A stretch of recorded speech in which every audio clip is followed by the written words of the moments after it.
ഹരേ കൃഷ്ണ. എല്ലാവർക്കും പ്രണാമം. ശ്രീ രാധാ ഗോവിന്ദ ഇസ്കോൺ മംഗളൂരിന്റെ 18 ദിവസ ഗീതാധ്യയനത്തിലേക്ക് എല്ലാവർക്കും സ്വാഗതം. ഓം അജ്ഞാനതിമിരാന്തസ്യ ജ്ഞാനാഞ്ജനശലാഖയാ ചക്ഷുരുന്മിലിതം യേന തസ്മൈ ശ്രീഗുരവേ നമഃ. ശ്രീചൈതന്യമനോഭീഷ്ടം സ്ഥാപിതം യേന ഭൂതലേ സ്വയം രൂപ കഥാ മഹ്യം ദദാതി സ്വപദാന്തികം. വന്ദേഹം ശ്രീഗുരോ ശ്രീയുതപദകമലം ശ്രീഗുരുन् വൈഷ്ണവാംശ്ച ശ്രീരൂപം സാഗ്രജാതം സഗണാ രഘുനാഥാന്വിतं तं सजीवम् साद्वैतं सावधूतं परिजनसहितं कृष्णचैतन्यदेवं श्रीराधाकृष्णपादान् सगणा ललिता श्रीविशाखान्वितांश्च। हे कृष्णा करुणा सिन्धो दीनबन्धो जगत्पते गोपेश गोपिका कान्ता राधा कान्त नमोस्तुते। तप्त काञ्चन गौराङ्गी राधे वृन्दावनेश्वरी वृषभानुसुते देवी प्रणमामि हरिप्रिये। वाञ्छाकल्पतरुभ्यश्च कृपा सिन्धुभ्य एव च पतितानां पावनेभ्यो वैष्णवेभ्यो नमो नमो। नमो विष्णुपादाय कृष्णपृष्ठाय भूतले श्रीमते भक्तिवेदान्त स्वामिनिति नामिने। नमस्ते सारस्वते देवे गौरवाणी प्रचारिणे निर्विशेष शून्यवादी पाश्चात्यदेशतारिणे। जय श्री कृष्ण चैतन्य प्रभु नित्यानंद श्री अद्वैत गदाधरा श्रीवासादि गौरभक्तवृंद। हरे कृष्णा कृष्ण कृष्णा हरे हरे हरे राम राम राम हरे हरे। हरे कृष्ण. എല്ലാവർക്കും പ്രണാമം. ഹരേ കൃഷ്ണ. ഹരേ കൃഷ്ണ. ഹരേ കൃഷ്ണ മാതാജി. ഹരേ ഹരേ കൃഷ്ണ. കൃഷ്ണ. ഹരേ കൃഷ്ണ. മാതാജി. മാതാജി. ഹരേ കൃഷ്ണ. പ്രണാമം. എല്ലാവർക്കും ഹരേ പ്രണാമം. കൃഷ്ണ. ഹരേ കൃഷ്ണ ഹരേ മാതാജി. കൃഷ്ണ. ഹരേ കൃഷ്ണ.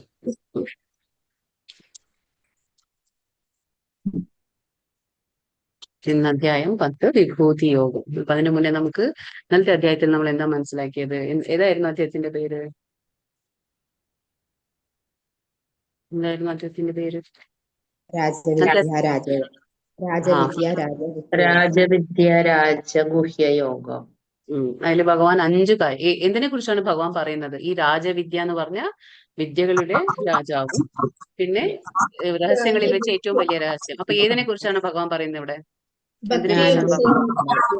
ഭക്തിയുത സേവനത്തെ കുറിച്ചാണ് ഭഗവാൻ പറയുന്നത്. 5 കാര്യങ്ങൾ എന്തൊക്കെയാണ് പറഞ്ഞത് ഭഗവാൻ? രാജവിദ്യ, രാജഗുഹ്യം, ഏറ്റവും പവിത്രം, ധർമ്മത്തിന്റെ പരിപൂർണത, ശാശ്വതവും സന്തോഷത്തോടു കൂടിയിട്ട്. എന്തുകൊണ്ടാണ് ധർമ്മത്തിന്റെ പരിപൂർണത എന്ന് പറയുന്നത്? എന്താണ് കാരണം? ധർമ്മത്തിന്റെ പരിപൂർണത എന്തുകൊണ്ട് പറയുന്നു? എന്തുകൊണ്ടാ പറയുന്നത് ധർമ്മത്തിന്റെ പരിപൂർണത എന്ന് പറഞ്ഞു? എന്തുകൊണ്ടാണ്? ഭക്തിയിലൂടെ മാത്രമേ ഭഗവാനെ പ്രാപിക്കാൻ സാധിക്കുള്ളൂ. ഓരോരുത്തർക്കും നേരിട്ടുള്ള ആ ആത്മസാക്ഷാത്കാരം നൽകുന്നുണ്ട്. അതുകൊണ്ടാണ് ഭക്തിയുടെ പരിപൂർണത എന്ന് പറയുന്നത്, അല്ലെ? ഓക്കെ. അപ്പൊ അതാണ്, അതുകൊണ്ടാണ് പറയുന്നത് ഭഗവാൻ. പിന്നെ ഭഗവാൻ 22ാമത്തെ ശ്ലോകത്തിൽ എന്ത് പറഞ്ഞു? ഭക്തിയോടെ ഫലം, പത്രം, പുഷ്പം, തോയം. അത് 26. അത് 22-ൽ എന്താ പറഞ്ഞു ഭഗവാൻ? 22-ൽ എന്താ പറഞ്ഞു? 22-ൽ എന്താ പറഞ്ഞു? പൂർണ്ണമായ ഭക്തിയോടെ ആരാണോ എന്നെ എല്ലായ്പ്പോഴും ആരാധിക്കുന്നത് അവർക്ക് വേണ്ടുന്നത് ഞാൻ നൽകും. ഭഗവാൻ നമുക്ക് വേണ്ടതെല്ലാം നൽകും. അതെ, അതിനൊരു വാക്ക് പറഞ്ഞു ഭഗവാൻ. എന്താണ് പറഞ്ഞത്? അതിനൊരു വാക്ക് പറഞ്ഞു, യോഗക്ഷേമം മഹാമേഹം. യോഗക്ഷേമം മഹാമ്യഹം എന്നുള്ള കാര്യം പറഞ്ഞു. ഭഗവാന്റെ 2 ശക്തികൾ ഏതൊക്കെയാണ്? ബഹിരംഗ ശക്തി. അതെ, ഉത്കൃഷ്ട ശക്തിയും അധമശക്തി. ഉത്കൃഷ്ട ശക്തി ഏതാണ് ഭഗവാന്റെ? ജീവാത്മാക്കള്. ഏതാണ്? ജീവാത്മാക്കൾ. ഉത്കൃഷ്ട ശക്തി ജീവാത്മാക്കൾ. അധമശക്തി, താഴ്ന്ന ശക്തി ഏതാണ്? ഭൗതിക പ്രകൃതിയാണ് താഴ്ന്ന ശക്തി ഭഗവാന്റെ. ഭഗവാൻ പറഞ്ഞു, ഭഗവാനെ എന്താ പറയാ, അഗവജാനന്തി മാം മൂഢ. ഭഗവാൻ ഈ ഭൗതിക പ്രപഞ്ചത്തിൽ അവതരിക്കുമ്പോൾ വിഡ്ഢികൾക്ക് ഭഗവാനെ മനസ്സിലാക്കാൻ കഴിയില്ല എന്ന് ഭഗവാൻ പറഞ്ഞു. പിന്നെ ഭഗവാന്റെ ഭക്തന്മാർ, അതായത് മഹാത്മാക്കൾ എങ്ങനെയാണ് ഭഗവാനെ ആരാധിക്കുന്നത്? 6 കാര്യങ്ങൾ പറഞ്ഞില്ലേ? എങ്ങനെയാണ്? എന്താണ് ഫസ്റ്റ്?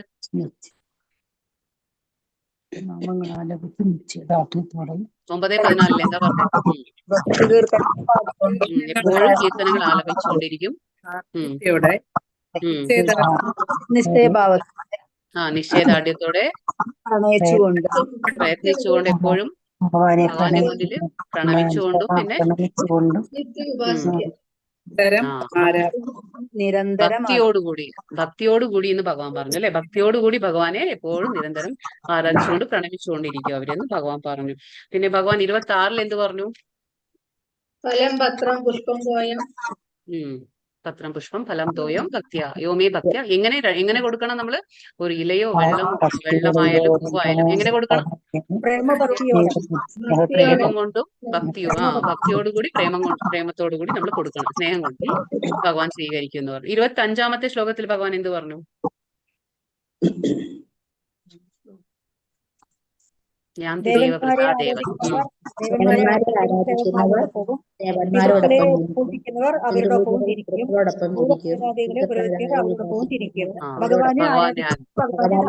ലോകത്തിൽ പോകും. പിന്നെ ഭഗവാൻ 27 എന്ത് പറഞ്ഞു? ഭഗവാൻ 27-ാമത്തെ ശ്ലോകത്തിൽ എന്ത് പറഞ്ഞു? ഭക്തിയുക്ത സേവനം ചെയ്താൽ ഭക്തി കൂടിക്കൊണ്ടിരിക്കും.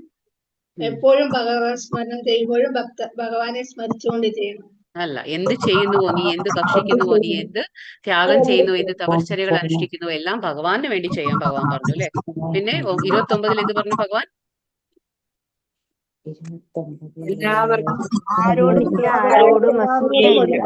സമഭാവനയാണ് എനിക്കുള്ളത് എന്ന് പറഞ്ഞു ഭഗവാൻ. 34 അവസാനത്തെ ശ്ലോകത്തിൽ എന്ത് പറഞ്ഞു? 34-ാമത്തെ ശ്ലോകത്തിൽ 4 കാര്യം പറഞ്ഞു. എന്താണ് 4 കാര്യം? മനസ്സുറപ്പിക്കുക, ഭക്തനാവുക, എന്നെ ആരാധിക്കുക,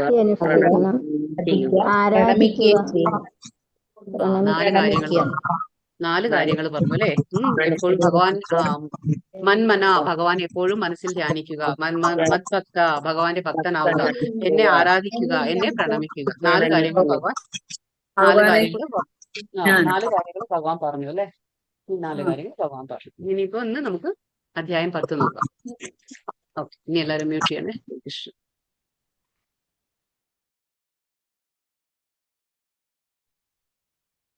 അപ്പൊ 10-ാമത്തെ അധ്യായത്തിലെ വിഭൂതി യോഗം. വിഭൂതി എന്ന് പറഞ്ഞാൽ ഭഗവാന്റെ ശക്തികൾ അല്ലെങ്കിൽ ഭഗവാന്റെ ഐശ്വര്യങ്ങൾ. വിഭൂതി എന്ന് പറഞ്ഞാൽ ഭഗവാന്റെ ശക്തികൾ എന്ന് പറയാം, അല്ലെങ്കിൽ ഭഗവാന്റെ ഐശ്വര്യങ്ങൾ എന്ന് പറയാം.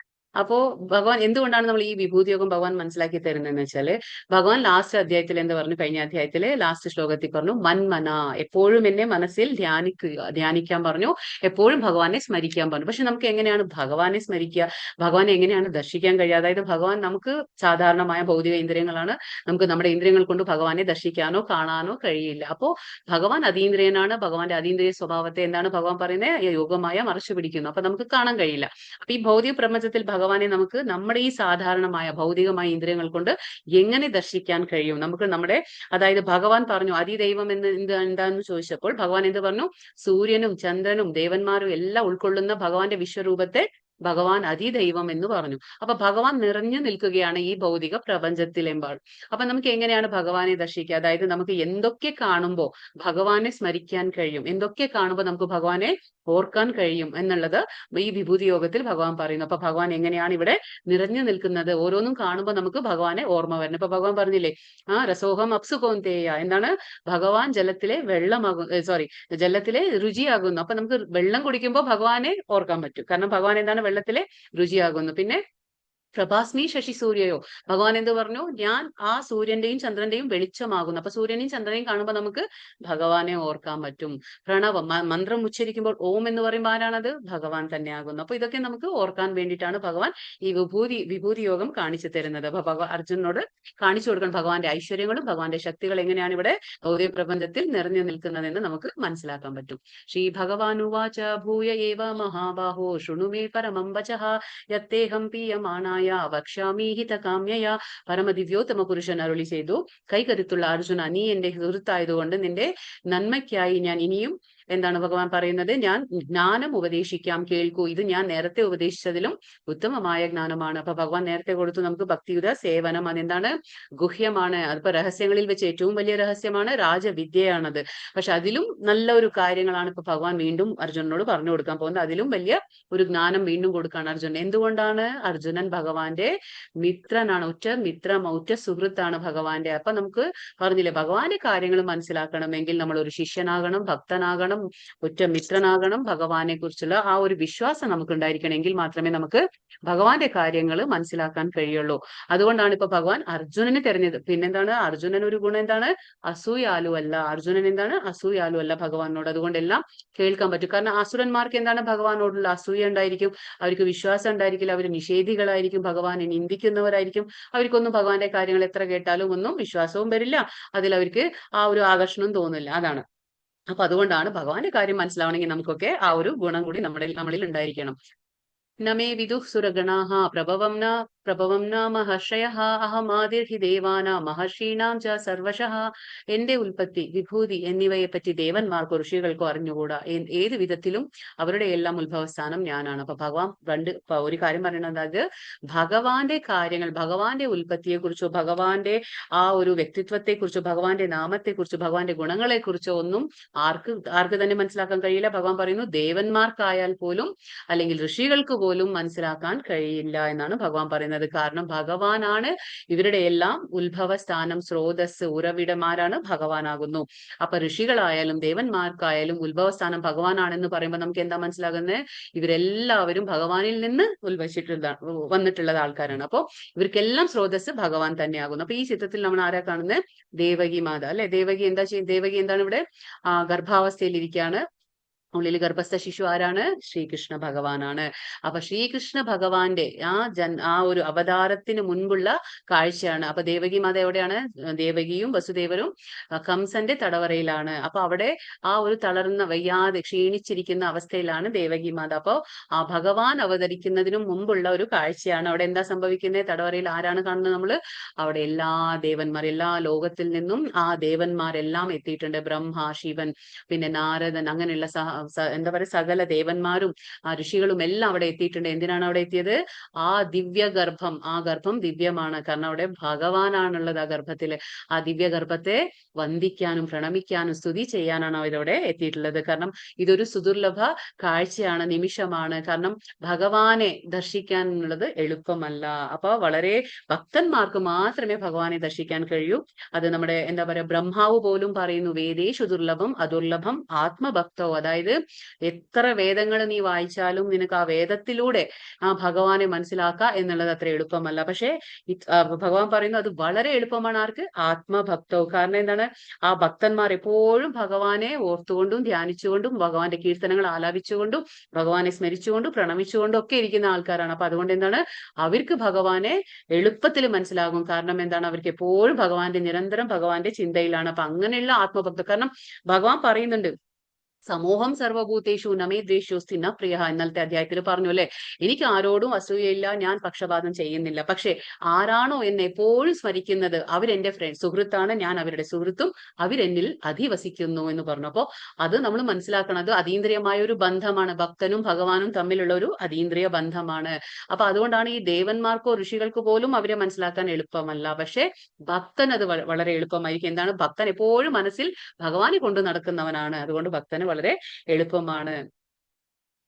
ഏതാം വിഭൂതി യോഗം ച മമ യോ വേത്തി തത്വതഃ സോപി കൽപേന യോഗേന യുജ്യത്തെ തത് നാത്ര സംശയഃ. എന്റെ വിഭൂതികളും യോഗശക്തിയും എന്തെന്ന് ശരിയായി ബോധ്യപ്പെട്ടവർ കലർപ്പില്ലാത്ത ഭക്തിയുത സേവനത്തിൽ മുഴുകുന്നു. ഇതിന് യാതൊരു സംശയവുമില്ല. അപ്പൊ ഭഗവാൻ ഇവിടെ എന്താ പറയുന്നത്? ആർക്കാണോ ഭഗവാന്റെ വിഭൂതികൾ അല്ലെങ്കിൽ ഐശ്വര്യങ്ങൾ, ഭഗവാന്റെ ശക്തികളെ കുറിച്ച് ബോധ്യപ്പെടുന്നത്, അങ്ങനെയുള്ള ആൾക്കാർക്ക് എന്താണ്? അവർ ഒട്ടും തന്നെ സമയം പാഴാക്കുന്നില്ല. അവരുടനടി എന്താ ചെയ്യുന്നത്? ഭക്തിയുത സേവനത്തിൽ ഏർപ്പെടുന്നു. അപ്പൊ ഭക്തിയുത സേവനം എങ്ങനെയുള്ളതാണ് ഭഗവാൻ ഇവിടെ ഉദ്ദേശിക്കുന്നത്? കലർപ്പില്ലാത്ത ഭക്തിയുത സേവനം. എന്താണ് ഈ കലർപ്പില്ലാത്ത എന്ന് ഭഗവാൻ പറയുന്നത്? കാരണം അതായത് നമ്മുടെ ഭക്തി എങ്ങനെ ഉണ്ടായിരിക്കണം? അതായത് ജ്ഞാനകർമാദി അനാവൃതം എന്ന് പറയുന്നുണ്ട്. ജ്ഞാനകർമാദി അനാവൃതം എന്ന് പറഞ്ഞാൽ അതിൽ ജ്ഞാനത്തിന്റെയോ കർമ്മത്തിന്റെയോ സമ്മിശ്രമില്ലാതെ. എങ്ങനെയാണ്? കർമ്മം എന്ന് പറഞ്ഞാൽ എന്താണ്? ഫലം ആഗ്രഹിച്ചുകൊണ്ട്, കാമ്യ കർമ്മത്തിന്റെ, അതായത് നമ്മൾ കർമ്മം ചെയ്യുമ്പോൾ അതിന്റെ ഫലം ആഗ്രഹിച്ചുകൊണ്ട് ചെയ്യുന്ന കർമ്മത്തിന്റെ ആ ഒരു ഇതുണ്ടാവാൻ പാടില്ല. പിന്നെ ജ്ഞാനവും ഉണ്ടാവും. ജ്ഞാനം എന്ന് പറഞ്ഞാൽ എങ്ങനെ? അതായത് നമ്മൾ മാനസികമായിട്ടുള്ള ഊഹാപോഹങ്ങൾ, ഊഹാപോഹങ്ങളോട് കൂടിയിട്ടുള്ള ആ ജ്ഞാനം ഉണ്ടാകാൻ പാടില്ല. അതായത് കാമ്യകർമ്മത്തിന്റെയോ മാനസികമായ ഊഹാപോഹത്തിന്റെയോ കലർപ്പില്ലാത്ത ഒരു ഭക്തിയുത സേവനം. അതിൽ ആര് മുഴുകുന്നു? ഭഗവാന്റെ ഭക്തന്മാർ എന്നാണ് ഭഗവാൻ പറയുന്നത്. ഇനിയിപ്പോ ഇവിടെ എന്താ പറയാ, ഈ 8, 9, 10, 11, അതായത് ഭഗവത്ഗീതയിലെ 10ാം അധ്യായത്തിലെ 4 ശ്ലോകങ്ങൾ. ഏത്? 10ാം അധ്യായത്തിലെ 8, 9, 10, 11. ഈ 4 ശ്ലോകങ്ങൾ നമ്മൾ എന്ത് പറയും? ചതുശ്ലോകി ഭഗവത്ഗീത. എന്താണ്? ചതുശ്ലോകി ഭഗവത്ഗീത എന്ന് വിളിക്കും. കാരണം എന്താണ്? ഈ 4 ശ്ലോകങ്ങളും മൊത്തം ഭഗവത്ഗീതയുടെ സാരമാണ്. കാരണം അന്തഃസത്തയാണ്. കാരണം എന്താന്ന് വെച്ചാൽ നമ്മളിപ്പോ 700 ശ്ലോകങ്ങളുണ്ട് ഭഗവത്ഗീതയിൽ. നമുക്ക് ആ 700 ശ്ലോകങ്ങളും നമുക്കിപ്പോ ദിവസേന ചൊല്ലാൻ പറ്റില്ല. പക്ഷെ നമ്മൾ ഈ 4 ശ്ലോകങ്ങൾ പറയുമ്പോൾ എന്താണ്? നമ്മൾ മൊത്തം ഭഗവത്ഗീത ചൊല്ലിയതിന്റെ ഫലമാണ് കിട്ടുന്നത്. അപ്പോ അതുകൊണ്ടാണ് ഈ 4 ശ്ലോകങ്ങൾ നമ്മൾ ചതുശ്ലോകി ഭഗവത്ഗീത എന്ന് വിളിക്കുന്നു. അപ്പൊ ഈ 4 ശ്ലോകങ്ങൾ എന്തൊക്കെയാണ്? ആദ്യത്തെ ശ്ലോകം 8, അതായത് 10, 8 വന്നിട്ട് നമുക്ക് അത് സംബന്ധ 3ആയിട്ട് തിരിച്ചിരിക്കുകയാണ്.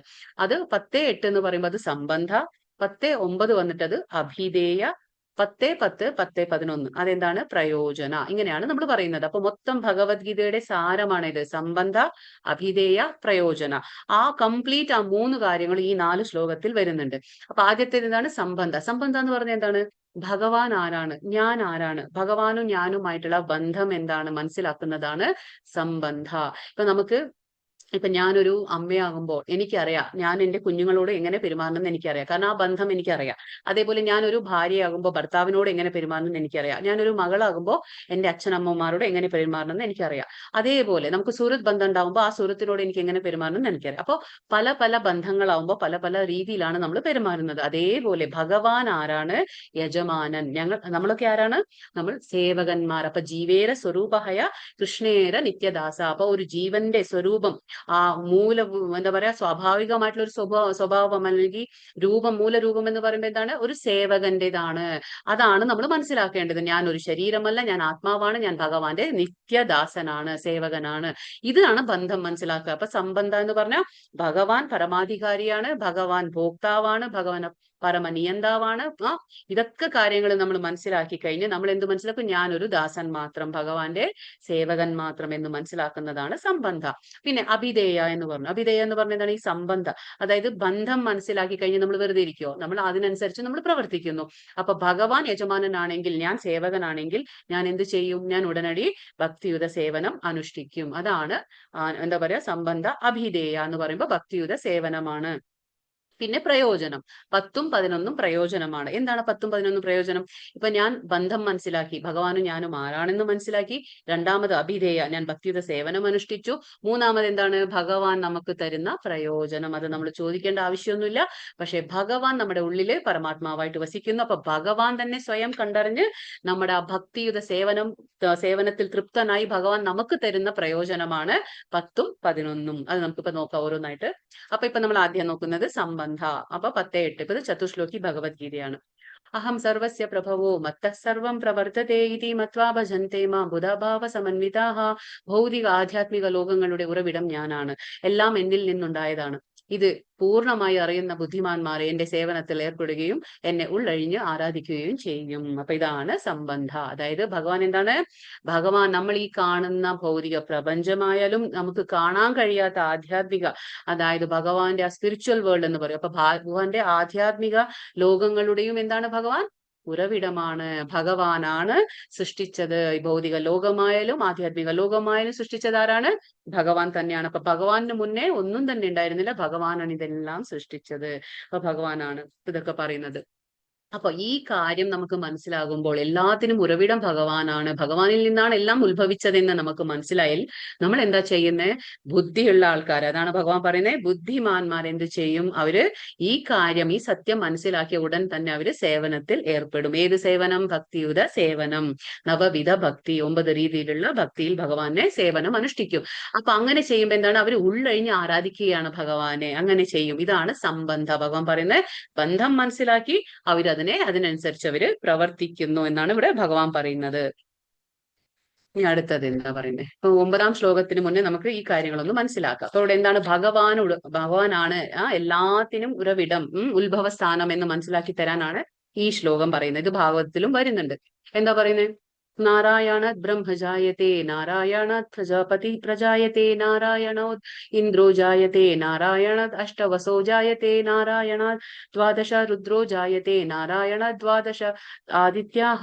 എന്താ പറയുന്നത്? നാരായണനിൽ നിന്ന് ബ്രഹ്മാവ് ജനിച്ചു, നാരായണനിൽ നിന്ന് പ്രജാപതികൾ ജനിച്ചു, നാരായണനിൽ നിന്ന് ഇന്ദ്രൻ ജനിച്ചു, നാരായണനിൽ നിന്ന് 8 വസുക്കൾ ജനിച്ചു, നാരായണനിൽ നിന്ന് 11 രുദ്രന്മാര് ജനിച്ചു, അപ്പൊ 12 ആദിത്യന്മാരും ജനിച്ചു. ഈ നാരായണനാണ് കൃഷ്ണന്റെ ഒരു രൂപവിസ്തരണമാണ്. അപ്പൊ ഇവിടെ ഭഗവാൻ പറയുന്നു, നമ്മൾ ഇതൊക്കെ ഈ കാണുന്ന ബ്രഹ്മാവ്, പ്രജാപതി, രുദ്രൻ, അഷ്ടവസുക്കൾ, 11 രുദ്രന്മാര്, 12 ആദിത്യന്മാര്, ഇങ്ങനെ പറയുന്ന എല്ലാവർക്കും ഉത്ഭവസ്ഥാനമാരാണ് നാരായണനിൽ നിന്നാണ് ഇവരൊക്കെ വരുന്നത്. അപ്പൊ ഈ നാരായണൻ എവിടുന്ന് വന്നു?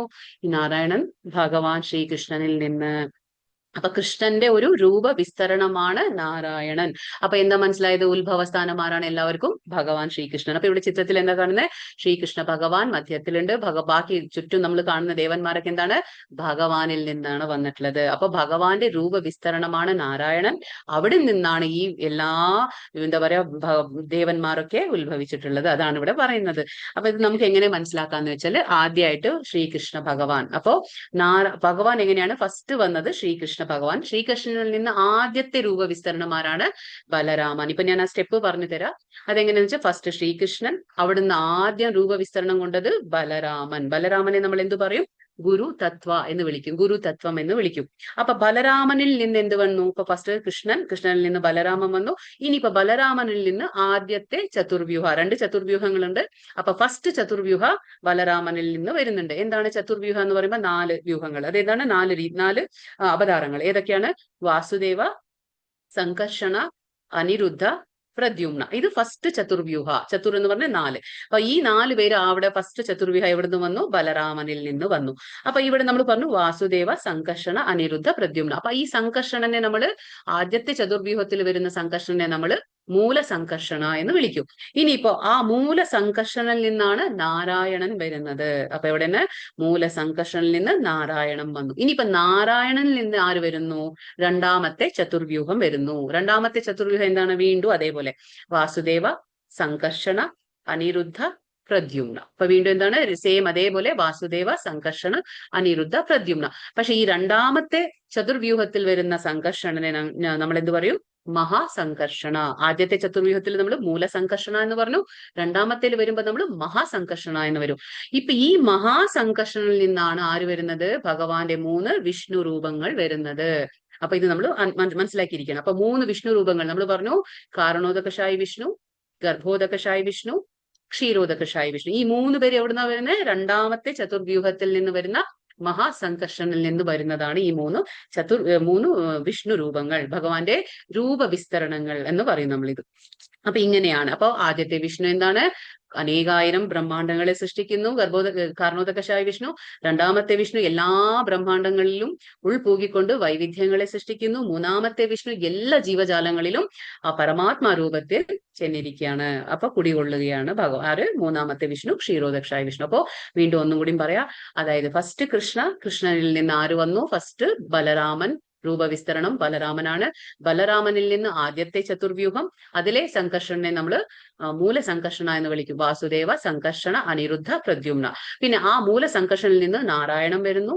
നാരായണനിൽ നിന്ന് രണ്ടാമത്തെ ചതുർവ്യൂഹം വരുന്നു. സെയിം അതേപോലെ വാസുദേവ, സംകർഷണ, അനിരുദ്ധ, പ്രദ്യുമ്ന. ആ രണ്ടാമത്തെ സംകർഷണനെ നമ്മൾ മഹാസംകർഷണ എന്ന് വിളിക്കുന്നു. അവിടുന്നാണ് നമുക്ക് 3 വിഷ്ണു രൂപങ്ങൾ കിട്ടുന്നത്. ഇതാണ് ആ രീതി. ഇത് നമ്മൾ മനസ്സിലാക്കിയിരിക്കണം. ഓക്കെ. അപ്പൊ ഇനിയിപ്പോ 9ാമത്തെ എന്താണ്? ആദ്യത്തെ നമ്മൾ 8ാമത്തെ ശ്ലോകം എന്ത് പറഞ്ഞു? സംബന്ധ. 9ാമത്തെ ശ്ലോകം എന്താണ്? അഭിധേയ. ഇപ്പൊ ഭഗവാൻ ആരാണെന്നുള്ള, നമ്മൾ ആരാണെന്നുള്ള ബന്ധം മനസ്സിലായി. ഭഗവാൻ യജമാനൻ, നമ്മൾ സേവകൻ. അപ്പൊ നമ്മൾ ബുദ്ധിയുള്ളവരെന്താണ്? ഭഗവാന്റെ സേവനത്തിൽ മുഴുകിയിരിക്കും. അപ്പൊ ഇവരെന്താ ചെയ്യുന്നത്? 9ാമത്തെ എന്താണ്? അഭിധേയ. എന്ത് ചെയ്യും? ഭക്തിയുത സേവനം എങ്ങനെയാണ് ചെയ്യുന്നത്? മച്ചിത്ത മദ്ഗത പ്രാണ ബോധയന്തഃ പരസ്പരം കഥയന്തശ്ച മാം നിത്യം തുഷ്യന്തി ച രമന്തി ച. എന്റെ ശുദ്ധ ഭക്തന്മാരുടെ ചിന്ത എന്നിൽ കുടികൊള്ളുന്നു. അവരുടെ ജീവിതം തികച്ചും എന്റെ സേവനത്തിനായി സമർപ്പിതമായിരിക്കും. എന്നെക്കുറിച്ചുള്ള സംഭാഷണങ്ങളിൽ ഏർപ്പെട്ട് പരസ്പരം ബോധദീപ്തരാവുക വഴി അവർ സംതൃപ്തിയും ആനന്ദവും അനുഭവിക്കുന്നു. അപ്പൊ ഇത് രണ്ടാമത്തെ കാര്യം ഭഗവാൻ പറയാണ്, അഭിധേയ. അപ്പൊ ശുദ്ധ ഭക്തന്മാരുടെ ചിന്ത എന്താണ്? ഭഗവാനെ കുറിച്ച് മാത്രമായിരിക്കും. അവർ തമ്മിൽ കാണുമ്പോ അവര് എന്താ പറയാ, നാട്ടുവർത്താനങ്ങളോ അല്ലെങ്കിൽ നാട്ടുവിശേഷങ്ങളോ അല്ലെങ്കിൽ ഗ്രാമ്യ കഥകളൊന്നും അല്ല അവര് സംസാരിക്കുക. തമ്മിൽ ഭക്തന്മാർ കാണുമ്പോ എന്താണ്? ഭഗവാനെ കുറിച്ച് ചർച്ച ചെയ്യും. ഇപ്പോൾ എന്താ ഭഗവാൻ പറയുന്നത്? പരസ്പരം ബോധദീപ്തരാവുക വഴി. അതായത് അതെന്താണ്? ഇപ്പൊ എനിക്ക് ഭഗവാനെ കുറിച്ചുള്ള ജ്ഞാനം ഞാൻ മറ്റുള്ളവർക്ക് പറഞ്ഞു കൊടുക്കുന്നു. അപ്പൊ മറ്റുള്ളവർക്ക് അവർക്കുള്ള ജ്ഞാനം ഞാൻ അവരിൽ നിന്ന് ഞാൻ സ്വീകരിക്കുന്നു. അപ്പൊ ഇങ്ങനെയാണ് ഭക്തന്മാർ തമ്മിൽ കണ്ടുമുട്ടുമ്പോൾ സംഭവിക്കുന്നത്. ഇതാണ് ഭഗവാൻ പറയുന്നത്. ഭഗവാന്റെ ഭക്തന്മാർക്ക് വേറെ കാര്യങ്ങളെ കുറിച്ച് ചിന്തിക്കാൻ അവർക്ക് ആവശ്യമില്ല. അവർക്ക് വേണ്ട. കാരണം അവർക്കറിയാം ഭഗവാനാണ് എല്ലാം. നമുക്ക് തിരിച്ചെവിടേക്കാ പോകേണ്ടത്? ഭഗവാന്റെ അടുത്തേക്കാണ് പോകുന്നത്. അതാണ് ജീവിത ലക്ഷ്യം. ആ ജീവിത ലക്ഷ്യമായിരിക്കുമ്പോൾ അവര് എന്താ പറയാ, ഭൗതികമായിട്ടുള്ള കാര്യങ്ങൾക്ക് മുൻതൂക്കം കൊടുക്കില്ല. അവർക്കറിയാം എന്താണ് വേണ്ടത്. നമ്മളൊരു ജീവൻ അതായത് നമുക്കൊരു മനുഷ്യജന്മം കിട്ടിയിട്ടുണ്ട്. അത് നമ്മൾ എന്ത് ചെയ്യണം? പാഴാക്കാൻ പാടില്ല. അപ്പൊ ഭഗവാന്റെ സേവനത്തിൽ ഏർപ്പെടണം എന്നുള്ള ബോധം ഭക്തന്മാർക്ക് ഉണ്ടായിരിക്കും. അവർ തീർച്ചയായിട്ടും എന്താണ്? ഭഗവാന്റെ കാര്യങ്ങൾ മാത്രം ചർച്ച ചെയ്ത് ഭഗവാന്റെ കാര്യങ്ങൾ കേൾക്കുക, ഭഗവാന്റെ കാര്യങ്ങൾ വായിക്കുക, ഭഗവാന്റെ പുസ്തകങ്ങൾ വായിക്കുക, ഹരിനാമം ജപിക്കുക, ഇങ്ങനെയുള്ള കാര്യങ്ങൾ ചെയ്ത് അവരെന്താണ്? പരസ്പര ബോധദീപ്തരാവുക വഴി അവരെന്താണ്? സംതൃപ്തിയും ആനന്ദവും അനുഭവിക്കുന്നത്. നമ്മൾ പറഞ്ഞു ശാശ്വതമായ ആനന്ദം ഭൗതിക പ്രപഞ്ചത്തില് ഒരിക്കലും കിട്ടില്ല. കാരണം എന്താണ്? ഇത് ഭഗവാൻ പറഞ്ഞു, ദുഃഖാലയം അശാശ്വതം, ദുഃഖപൂർണവും പിന്നെന്താണ്? അസ്ഥിരവുമാണ് ഈ ഭൗതിക പ്രപഞ്ചം. അപ്പൊ ഇവിടെ നമുക്ക് ഒരിക്കലും ശാശ്വതമായ ആനന്ദം കിട്ടില്ല. പക്ഷെ ഇങ്ങനെ കാര്യങ്ങൾ ചെയ്യുമ്പോൾ, അതായത് ഭഗവാന്റെ കാര്യങ്ങൾ നമ്മൾ ചെയ്യുമ്പോൾ എന്താണ്? നമുക്കൊരു ശാശ്വതമായ ആനന്ദം അനുഭവിച്ചറിയാൻ കഴിയും. അതെന്താണ്? ആത്മാവിന്റെ തലത്തിൽ സംഭവിക്കുന്ന കാര്യങ്ങളാണ്. നമ്മൾ ബാക്കി എന്ത് ചെയ്യുമ്പോഴും അത് ശരീരത്തിന്റെ തലത്തിലാണ്. കാരണം നമ്മുടെ ശരീരത്തിനെ തൃപ്തിപ്പെടുത്താൻ വേണ്ടിയിട്ട് നമ്മൾ ചെയ്യാണ്. അത് നമ്മുടെ ആ സുഖഭോഗങ്ങൾക്ക് വേണ്ടി നമ്മൾ ചെയ്യുന്നതാണ്. പക്ഷേ സംതൃപ്തിക്ക് വേണ്ടിയിട്ട്. പക്ഷെ ഭഗവാന്റെ കാര്യങ്ങൾ നമ്മൾ ചെയ്യുമ്പോൾ എന്താണ്? ഋഷികേശനായ ഭഗവാൻ, അതായത് നമ്മുടെ ഇന്ദ്രിയങ്ങളുടെ നാഥനായ ശ്രീകൃഷ്ണ ഭഗവാനെ പ്രീതിപ്പെടുത്താൻ വേണ്ടിയിട്ട് മാത്രം, അവന്റെ സംതൃപ്തിക്ക് വേണ്ടിയിട്ട് നമ്മൾ ചെയ്യുമ്പോൾ എന്താണ്? നമ്മുടെ ആത്മാവ് യാഥാർത്ഥ്യത്തിൽ സന്തോഷം അനുഭവിക്കുക. അതായത് ആനന്ദം, ആ ശാശ്വതമായ ആനന്ദത്തിലായിരിക്കും. നമ്മുടെ ആത്മാവിന് കൊടുക്കാവുന്ന ഏറ്റവും വലിയ ഭക്ഷണം എന്ന് പറഞ്ഞാൽ ഇതൊക്കെ തന്നെ ഭഗവാന്റെ കാര്യങ്ങളാണ്. അത് അങ്ങനെയാണ് ആത്മാവ് ശുദ്ധീകരിക്കപ്പെടുക. അതേപോലെ മനസ്സും ബുദ്ധിയും എല്ലാം ശുദ്ധീകരിക്കപ്പെടും. എന്താണ്? ഭഗവാന്റെ കാര്യങ്ങൾ ചെയ്യുമ്പോൾ. അപ്പൊ ഇതെന്താണ്? ഇത് അഭിധേയമാണ്. അതിനൊക്കെ നമുക്ക് എന്ത് വേണം? എപ്പോഴും ഭഗവാൻ ഈ കാര്യം പറഞ്ഞു. അപ്പൊ നമുക്ക് എന്ത് വേണം? എപ്പോഴും ഭഗവാന്റെ ഭക്തന്മാരുടെ സംസർഗം, ഭക്തജന സംസർഗം തന്നെ വേണം നമുക്ക്. അല്ലാതെ നമുക്ക് ഭൗതികമായിട്ടുള്ള ആൾക്കാരായിട്ട് ഇടപഴകുമ്പോൾ എന്താണ്? നമുക്ക് ഈ ഭക്തി നമുക്ക് വരില്ല.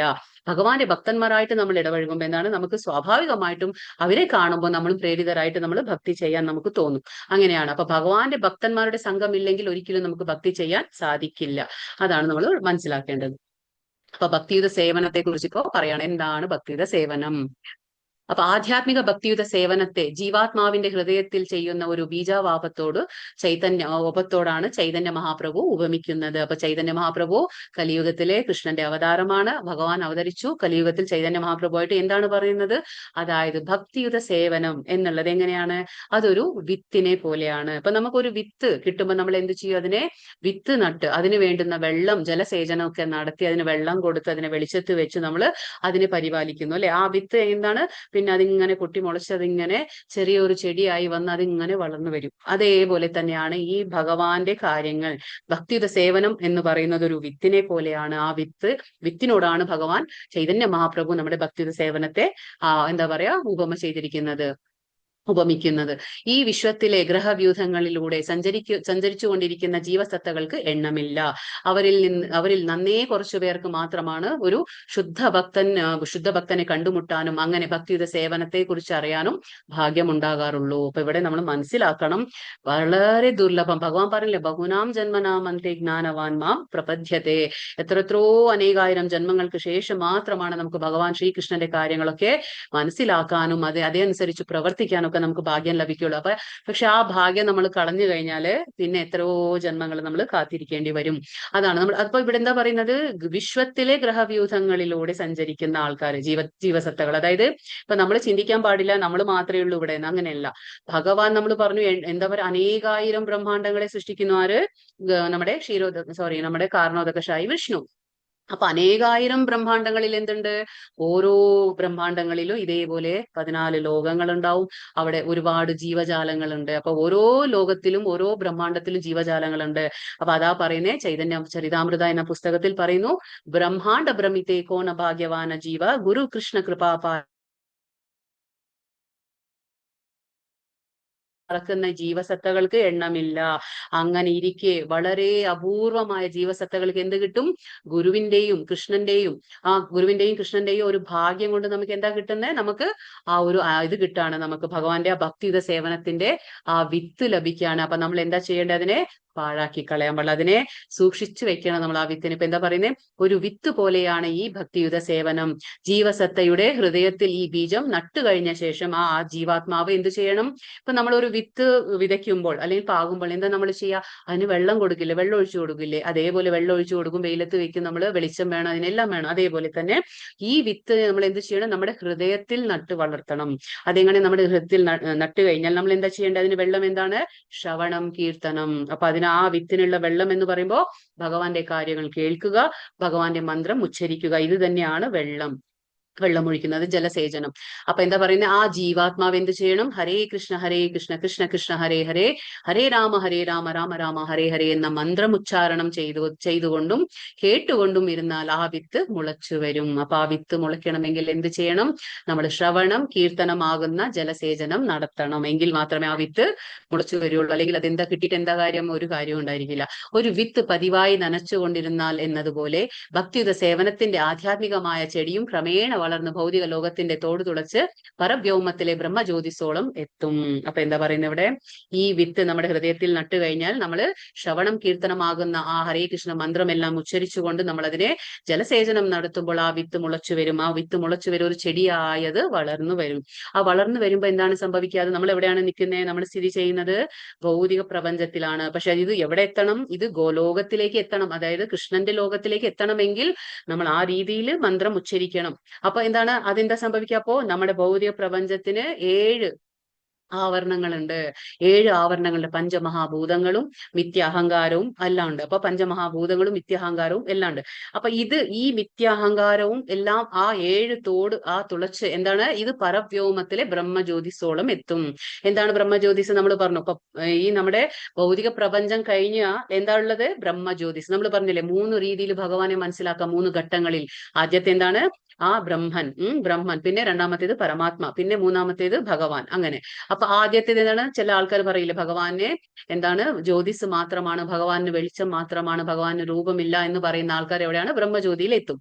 അപ്പോ അത് ഭഗവാന്റെ ശരീരത്തിൽ നിന്ന് വരുന്ന, ഭഗവാന്റെ ധാമത്തിൽ നിന്ന് വരുന്ന വെളിച്ചം മാത്രമാണ് ഈ ബ്രഹ്മജ്യോതി. അപ്പൊ നമ്മൾ എന്താ പറയാ, നമ്മൾ എന്താ കഴിഞ്ഞാൽ നമ്മുടെ ഹൃദയത്തിൽ ഈ വിത്ത്, ഭക്തിയുത സേവനത്തിന്റെ വിത്ത് നട്ട് കഴിഞ്ഞ് നമ്മൾ ഹരേ കൃഷ്ണ മന്ത്രം പറയുമ്പോൾ ആ ചെടി അതിങ്ങനെ വളർന്ന് എവിടെ എത്തും? അത് ഈ ഭൗതിക പ്രപഞ്ചത്തിന്റെ ആ ആവരണങ്ങളെല്ലാം തോട് തുളച്ച് അത് പരവ്യോമത്തിൽ ബ്രഹ്മജ്യോതിസോളം എത്തും. ഇനി അത് അവിടെ നിൽക്കുന്നില്ല. അതിന്റെ മുകളിൽ എന്തുണ്ട്? ബ്രഹ്മജ്യോതിക്ക് മുകളിൽ എന്താണ്? വൈകുണ്ഠ ലോകങ്ങളാണ്. അതിന്റെ മുകളിലാണ് നമ്മുടെ ഗോലോക വൃന്ദാവനം, ശ്രീകൃഷ്ണന്റെ ധാമം. അപ്പൊ ഈ ബ്രഹ്മജ്യോതിസോളം എത്തും. അത് കഴിഞ്ഞിട്ട് എന്താണ്? ആ പരവ്യോമത്തിലും അത് വളർന്ന് ഗോലോക വൃന്ദാവനം എന്ന പേരുള്ള കൃഷ്ണന്റെ സർവോത്കൃഷ്ട ലോകത്തോളം ഉയരുന്നു. അപ്പൊ മനസ്സിലാക്കണം, അത് ആ ബ്രഹ്മജ്യോതിസോളം അവിടെ നിൽക്കുന്നില്ല. അതുകൊണ്ടാണ് നമ്മൾ ഭക്തിയുത സേവനം, അതായത് നമ്മൾ നിർത്താൻ പാടില്ല. മരണം വരെ നമ്മൾ അത് ചെയ്തുകൊണ്ടേയിരിക്കണം, ഹരേ കൃഷ്ണ മന്ത്രം ജപിച്ചുകൊണ്ടേയിരിക്കണം. അപ്പൊ എന്താണത്? ആ ബ്രഹ്മജ്യോതിസോളം എത്തും. അത് കഴിഞ്ഞിട്ട് വൈകുണ്ഠ ലോകങ്ങളുണ്ട്. അതിലും അപ്പുറം എന്താണ്? ശ്രീകൃഷ്ണന്റെ ധാമമുണ്ട്. അപ്പൊ അത് ഗോലോക സർവോത്കൃഷ്ടമായ ലോകമാണ്. അതിൽ ഉപരി ഇനി ഒന്നും തന്നെ ഇല്ല. അപ്പൊ സർവോത്കൃഷ്ടമായ ഗോലോക വൃന്ദാവനത്തിൽ ഇത് എത്തും. അവസാനം എന്ത് സംഭവിക്കും? അവസാനം അത് ആ കൃഷ്ണന്റെ പാതാരവിന്ദങ്ങളെ ആശ്രയിച്ച് വിശ്രമിക്കുകയും ചെയ്യുന്നു. അവിടെയാണ് ലാസ്റ്റ് ഷെൽട്ടർ. നമ്മൾ പറയില്ലേ പരമമായ ആശ്രയം ആരാണ്? ശ്രീകൃഷ്ണന്റെ പാതാരവിന്ദങ്ങൾ. അപ്പൊ അങ്ങനെ ഭഗവാന്റെ ആ പാതാരവിന്ദങ്ങളെ ആശ്രയിച്ചത് വിശ്രമിക്കുകയും ചെയ്യുന്നു. അപ്പൊ അത് ഈ വിധത്തിൽ ഒരു വൃക്ഷത്തിന് ക്രമേണ പൂക്കളും കായകളും ഉണ്ടാകുന്നത് പോലെ ഭക്തിയുത സേവനമാകുന്നല്ലാതെയും പൂക്കുകയും കായ്ക്കുകയും ചെയ്യുന്നു. അപ്പൊ സാധാരണയായിട്ട് വൃക്ഷത്തിന് എങ്ങനെയാണ് പൂക്കളും കായ്കളും ഒക്കെ ഉണ്ടാകുന്നത്? അതേപോലെ തന്നെ സെയിം നമ്മുടെ ഭക്തിയുത സേവനമാകുന്ന ആ വിത്തും അത് പൊട്ടിമുളച്ച് അത് ചെടിയായി വളർന്ന് അത് വരുമ്പോ എന്താണ്? അത് പൂക്കുകയും കായ്ക്കുകയും ചെയ്യുന്നു. അപ്പോഴും എന്താണ്? നമ്മൾ നിർത്താൻ പാടില്ല. അത് സംഭവിച്ചു, എല്ലാം കഴിഞ്ഞു, ഇനി പണി ജോലിയൊന്നുമില്ല, അങ്ങനെയല്ല. അപ്പോഴും എന്താണ്? ശ്രവണ കീർത്തനങ്ങളാലുള്ള ആ ജലസേചനം തുടർന്ന് പോരണം. നമ്മൾ അത് നിർത്താൻ പാടില്ല. ജലസേചനം എന്താണ്? ശ്രവണം, കീർത്തനം. അപ്പൊ ആ ചെടി വളരണമെങ്കിൽ നമുക്ക് ഭഗവാനെ കുറിച്ച് കേൾക്കണം, ഹരേ കൃഷ്ണ മന്ത്രം ജപിക്കണം. ഇത് ചെയ്തുകൊണ്ടേയിരിക്കണം. ചൈതന്യ ചരിതാമൃതത്തിൽ ഈ ലതയെ കുറിച്ച് വിവരിച്ചിട്ടുണ്ട്. അപ്പൊ ചൈതന്യ ചരിതാമൃതം എന്ന പുസ്തകമുണ്ട്. അതിൽ നമ്മുടെ ശ്രീകൃഷ്ണ ഭഗവാൻ ചൈതന്യ പ്രഭുവായിട്ട് അവതരിച്ച കഥകളാണെല്ലാം. അപ്പൊ അതിൽ ഈ കാര്യങ്ങളെ കുറിച്ചൊക്കെ വർണ്ണിച്ചിട്ടുണ്ട്. ഇനി നമ്മളിപ്പോ പറഞ്ഞു സംബന്ധം മനസ്സിലാക്കി, അഭിധേയം മനസ്സിലാക്കി. ഇനി മൂന്നാമത്തെ എന്താണ്? പ്രയോജനം. ഒരു ഭഗവാനും ഭക്തനുമായിട്ടുള്ള ബന്ധം മനസ്സിലാക്കി, നമ്മൾ ജീവാത്മാവായിട്ടുള്ള ബന്ധം മനസ്സിലാക്കി, നമ്മൾ ഭക്തിയുടെ സേവനം അനുഷ്ഠിക്കുന്നു. ഇനി ഭഗവാൻ എന്താണ് നമുക്ക് നൽകുന്ന പ്രയോജനം? തേഷാം സതത യുക്താനാം ഭജതാം പ്രീതി പൂർവകം ദദാമി ബുദ്ധി യോഗം തം ഏനമാമുപയാന്തി തേ. ഇവിടെ എന്താ പറയുന്നത് ഭഗവാൻ? ഭഗവാൻ പറയുന്നു, പ്രേമഭക്തിയോടെ എന്നെ സദാ ആരാധിക്കുന്നവർക്ക് എന്നെ പ്രാപിക്കാൻ ഉതകുന്ന ബുദ്ധിവിശേഷം ഞാൻ തന്നെ നൽകുന്നു. അപ്പൊ നമുക്ക് വിഷമിക്കാനില്ല. അതായത് ഇപ്പോ എനിക്ക് ഭഗവാനെ പ്രാപിക്കാൻ ഒന്നും അറിയില്ലല്ലോ, എനിക്ക് ഒന്നും മനസ്സിലാകുന്നില്ല ഭഗവത്ഗീത, എനിക്ക് ഒന്നും മനസ്സിലാകുന്നില്ല, ഞാൻ എത്ര കേട്ടാലും മറന്നു പോകുന്നു, ഇങ്ങനെയൊന്നും നമുക്ക് വിഷമിക്കേണ്ട ആവശ്യമൊന്നുമില്ല. നമ്മൾ കേൾക്കുക മാത്രമാണ് ചെയ്താൽ മതി. കാരണം എന്താണ്? ശ്രവണമാണ് ആദ്യത്തെ പടി. ഭഗവാനെ മനസ്സിലാക്കണം, ഭഗവാനോട് ഒരു സ്നേഹം തോന്നണം, നമുക്ക് പ്രേമം തോന്നണമെങ്കിൽ നമുക്ക് ഭഗവാനെ കുറിച്ച് കേൾക്കണം. അത് മാത്രം ചെയ്താൽ മതി. അപ്പൊ പറയുന്നു, പ്രേമഭക്തിയോടെ എന്നെ സദാ ആരാധിക്കുന്നവർക്ക്. നമ്മൾ മനസ്സിൽ തന്നെ കൊണ്ട് ആരാധിക്കാലോ ഭഗവാൻ, അല്ലെ? ഹരേ കൃഷ്ണ മന്ത്രം ഉച്ചരിക്കാൻ എന്താ കുഴപ്പം? ഭഗവാന്റെ കാര്യങ്ങൾ കേൾക്കാൻ എന്താ പ്രശ്നം? അപ്പൊ ഈ രണ്ടും ചെയ്തുകൊണ്ടിരുന്നാൽ എന്താണ്? നമുക്ക് ഭഗവാനെ നമ്മൾ ആരാധിക്കുകയാണ്. അങ്ങനെ ചെയ്യുമ്പോൾ എന്താണ്? ഭഗവാൻ എല്ലാവരുടെയും ഹൃദയത്തിൽ എന്താണ്? പരമാത്മാവായിട്ട് ഉള്ളിലുണ്ട്. അപ്പൊ ഭഗവാൻ എന്ത് പറയുന്നു? അവർക്ക് വേണ്ടുന്ന, അതായത് എന്നെ പ്രാപിക്കാൻ, എന്നെ എങ്ങനെയാണോ പ്രാപിക്കേണ്ടത് എന്നുള്ള ആ അറിവ് എന്താണ്? ഭഗവാൻ തന്നെ കൊടുക്കുന്നു. എല്ലാ ഭക്തന്മാർക്കും എന്താണ്? ബുദ്ധിവിശേഷം ഞാൻ നൽകുന്നു. ഇതാണ് ഭഗവാൻ പറയുന്നത് ഇവിടെ. അത് നമ്മൾ മനസ്സിലാക്കണം. അപ്പൊ അതായത് ഭഗവാൻ ചൈതന്യ മഹാപ്രഭുവായിട്ട് അവതരിച്ചപ്പോൾ ഏതാണ്ട് 500-600 വർഷങ്ങൾക്ക് മുമ്പാണ് ഭഗവാൻ ചൈതന്യ പ്രഭുവായിട്ട് അവതരിച്ചത് എവിടെയാണ്? വെസ്റ്റ് ബംഗാൾ, കൊൽക്കത്തയിൽ മായാപൂർ എന്ന സ്ഥലത്താണ് ഭഗവാൻ. ആ നവദ്വീപ് എന്ന സ്ഥലത്താണ് അവതരിച്ചത്. അപ്പൊ ഭഗവാൻ അവിടെ അവതരിച്ചപ്പോൾ ഭഗവാൻ എന്ത് ചെയ്തു? സൗത്ത് ഇന്ത്യ, അതായത് നമ്മുടെ സൗത്ത് ഇന്ത്യയിലേക്കൊക്കെ യാത്രയായി. ഭഗവാൻ ചാതുർമാസ്യം എന്ന് പറയും. ഇപ്പൊ നടക്കുന്നത് ചാതുർമാസ്യമാണ്. ഈ മഴക്കാലം നമ്മൾ ചാതുർമാസ്യം എന്ന് വിളിക്കും. അപ്പൊ ഈ ചാതുർമാസ്യത്തിൽ എന്താണ്? ഈ സന്യാസികളായാലും ഈ ഒരു എന്താ പറയാ ഭക്തിയുടെ സേവനം അനുഷ്ഠിക്കുന്ന ആ യോഗികളൊക്കെ എന്താണ്? എവിടെയാണോ അവര് അവിടെ തന്നെ നിൽക്കും. അവര് അധികം യാത്രകളൊന്നും ചെയ്യില്ല, കാരണം മഴക്കാലമാണല്ലോ. അപ്പൊ അതേപോലെ ഈ ചൈതന്യ മഹാപ്രഭു സൗത്ത് ഇന്ത്യയിലേക്ക് യാത്രയായി. അങ്ങനെ നമ്മുടെ തമിഴ്നാട്ടിലുള്ള ആ ശ്രീരംഗം എന്ന സ്ഥലത്ത് വരികയാണ്. അതായത് നമ്മുടെ ചൈതന്യ മഹാപ്രഭു അവിടെ വരികയാണ്. അവിടെ ഒരു ബ്രാഹ്മണൻ ഉണ്ടായിരുന്നു. ശ്രീരംഗം എന്ന സ്ഥലത്ത് ഭഗവാന്റെ ഒരു ഭക്തൻ ഉണ്ടായിരുന്നു, ബ്രാഹ്മണനായിരുന്നു. പക്ഷെ അദ്ദേഹത്തിന് എന്താന്ന് വെച്ചാൽ നിരക്ഷരനായിരുന്നു. അതായത് വിദ്യാഭ്യാസം ഒന്നുമില്ല, ഒട്ടും തന്നെ വിദ്യാഭ്യാസം ഇല്ല. പക്ഷെ ഭഗവാനെ ഒരുപാട് ഇഷ്ടമാണ്. എങ്ങനെയാണ് ഇഷ്ടം? ആ ഇഷ്ടം എങ്ങനെ വന്നു? അതായത് ഭഗവാനെ കുറിച്ച് എപ്പോഴും കേൾക്കും. അപ്പൊ ഒരു ഗുരു ഉണ്ടായിരുന്നു. ആ ഗുരു എന്താണ്? എപ്പോഴും ഭഗവാൻ ശ്രീകൃഷ്ണന്റെ കഥകളും ഭഗവത്ഗീത ഈ കാര്യങ്ങളെല്ലാം പറഞ്ഞ് ഈ ഇദ്ദേഹം കേട്ട് ഭഗവാന്റെ ഒരു ശുദ്ധ ഭക്തനായി തീർന്നിരുന്നു. പക്ഷെ ഇതെന്താണ്? വായിക്കാൻ പറ്റില്ല. ഭഗവത്ഗീത കേൾക്കുന്നു, പക്ഷെ വായിക്കാൻ അറിഞ്ഞൂടാ. അപ്പൊ വിദ്യാഭ്യാസം ഒന്നുമില്ല. അപ്പൊ ഗുരു എന്നും പറയും, അതായത് നമ്മൾ എന്ത് ഭഗവാനെ കുറിച്ച് കേട്ടാലും നമ്മൾ പ്രതി ദിവസം, അതായത് എന്താണ്? സ്വാധ്യായം എന്ന് പറഞ്ഞാൽ എന്താണ്? ധർമ്മഗ്രന്ഥങ്ങളെ നമ്മൾ ദിവസേന വായിക്കണം. അതായത് ഭഗവത്ഗീത, ഭാഗവതം എന്നിങ്ങനെ ഗ്രന്ഥങ്ങളെ നമ്മൾ നിത്യേന വായിക്കണം. അപ്പൊ ഇതിങ്ങനെ ഗുരു പറയുന്നു. പക്ഷെ ഗുരുവിന്റെ ആ വാക്ക് പാലിക്കാൻ പറ്റാത്ത ഒരു അവസ്ഥയിലാണ് ഈ ബ്രാഹ്മണൻ. കാരണം വിദ്യാഭ്യാസം ഒന്നുമില്ല. അപ്പൊ എന്നും സങ്കടമാണ്. ഭഗവത്ഗീത കയ്യിലുണ്ട്, പക്ഷെ വായിക്കാൻ അറിഞ്ഞൂടാ. അപ്പൊ എന്താണ്? ഈ ബ്രാഹ്മണൻ എപ്പോഴും ഒരു സങ്കടമുണ്ട്, വായിക്കാൻ അറിയില്ല എന്നും പറഞ്ഞ്. അപ്പൊ ആ ബ്രാഹ്മണൻ എന്ത് ചെയ്യാണ്? ഭഗവത്ഗീതയെ ഇങ്ങനെ നെഞ്ചോട് ചേർത്തി പിടിച്ച് ഇങ്ങനെ എപ്പോഴും കരയാണ്. അപ്പൊ ആ സമയത്താണ് ചൈതന്യ മഹാപ്രഭു അവിടെ വരുന്നത്. ചൈതന്യ മഹാപ്രഭു ഇദ്ദേഹത്തെ കാണുകയാണ്. കണ്ടിട്ട് ചോദിക്കുകയാണ്, എന്താണ് കരയുന്നതെന്ന് ചോദിക്കുകയാണ്. അപ്പൊ ഇദ്ദേഹം പറയാണ്, അതായത് ഞാൻ എന്റെ ഗുരുവിൽ നിന്ന് എന്നും കേൾക്കാണ്, ആ ഭഗവാനെ കുറിച്ച് എല്ലാം കേൾക്കുമ്പോൾ ഭഗവാൻ ആരാണെന്ന് മനസ്സിലാകുന്നു, അല്ലെ? ഭഗവാൻ എന്താണ്? പരമദേവോത്തമ പുരുഷനാണ്, പരമനിയന്താവ്, പരമഭോക്താവാണ്, എല്ലാത്തിനും ഉത്ഭവസ്ഥാനമാണ്. ഇങ്ങനെ ഇരിക്കുന്ന ആ ഭഗവാൻ, നമുക്ക് ഭഗവത്ഗീതയുടെ ആദ്യത്തെ ഫ്രണ്ട് പേജിൽ എന്താ കാണാൻ കിട്ടുന്നത്? ഭഗവാൻ അർജുനന്റെ തേരാളിയായിട്ട് ഇരിക്കുന്ന ചിത്രമാണ് നമ്മൾ കാണുന്നത്, അല്ലെ? ഭഗവാൻ ആരാണ്? ഭഗവാൻ അർജുനന്റെ സാരഥിയായിട്ട് ഇരിക്കുന്ന ചിത്രമാണ് കാണുന്നത്. അപ്പൊ അദ്ദേഹത്തിന് വളരെ സങ്കടം തോന്നാണ്. അതായത് ഭഗവാൻ ഇത്രയും ഉത്കൃഷ്ടനായ ഒരു വ്യക്തിയാണ്, പരമോന്നത വ്യക്തിയാണ്, പരമോന്നതമായ സ്ഥാനത്തിരിക്കുന്ന വ്യക്തിയായിട്ട് പോലും ഭക്തന് വേണ്ടിയിട്ട്, ഭഗവാന്റെ ശിഷ്യന് വേണ്ടിയിട്ട്, ഭക്തന് വേണ്ടിയിട്ട് എന്താണ്? ഭഗവാൻ ഒരു സാരഥിയുടെ ആ സ്ഥാനം സ്വീകരിച്ചിരിക്കുകയാണ്. എത്രയും ആ ഒരു എന്താ പറയാ, ആ ഒരു താഴ്ന്ന സ്ഥാനം പോലും ഭഗവാൻ സ്വീകരിക്കാൻ ഒട്ടും തന്നെ മടിക്കുന്നില്ല. എന്താണ്? ഭഗവാൻ അതുകൊണ്ട് നമ്മൾ അച്യുത എന്ന് വിളിക്കും. എന്താണ്? ഭഗവാൻ ഒരിക്കലും ഭക്തന്മാരോട് ആ സ്നേഹം കാണിക്കാൻ പരാജയപ്പെടുന്നില്ല. അപ്പൊ അങ്ങനെ ഒരു എന്താ പറയാ, താഴ്ന്ന സ്ഥാനം പോലും ഭഗവാൻ സ്വീകരിച്ചിരിക്കുകയാണ്. ഇത്രയും ഉത്കൃഷ്ടനായ ഒരു വ്യക്തിയായിട്ട് പോലും താഴ്ന്ന സ്ഥാനം ഒരു ഭക്തന് വേണ്ടിയിട്ട് സ്വീകരിച്ചിരിക്കുകയാണ്. അത് കാണുമ്പോൾ എന്താണ്? അദ്ദേഹത്തിന് കരച്ചിൽ വരികയാണ്. അപ്പോ അതാണ് പറയുന്നത്. അപ്പൊ കൃഷ്ണൻ ചോദിക്കുകയാണ്, അതായത് ചൈതന്യ മഹാപ്രഭു ചോദിക്കുകയാണ്, ഭഗവത്ഗീത വായിക്കാൻ പറ്റില്ല എന്നോർത്താണോ കരയുന്നത് എന്ന് ചോദിക്കുമ്പോൾ അതിനൊന്നും അല്ല കരയുന്നേ.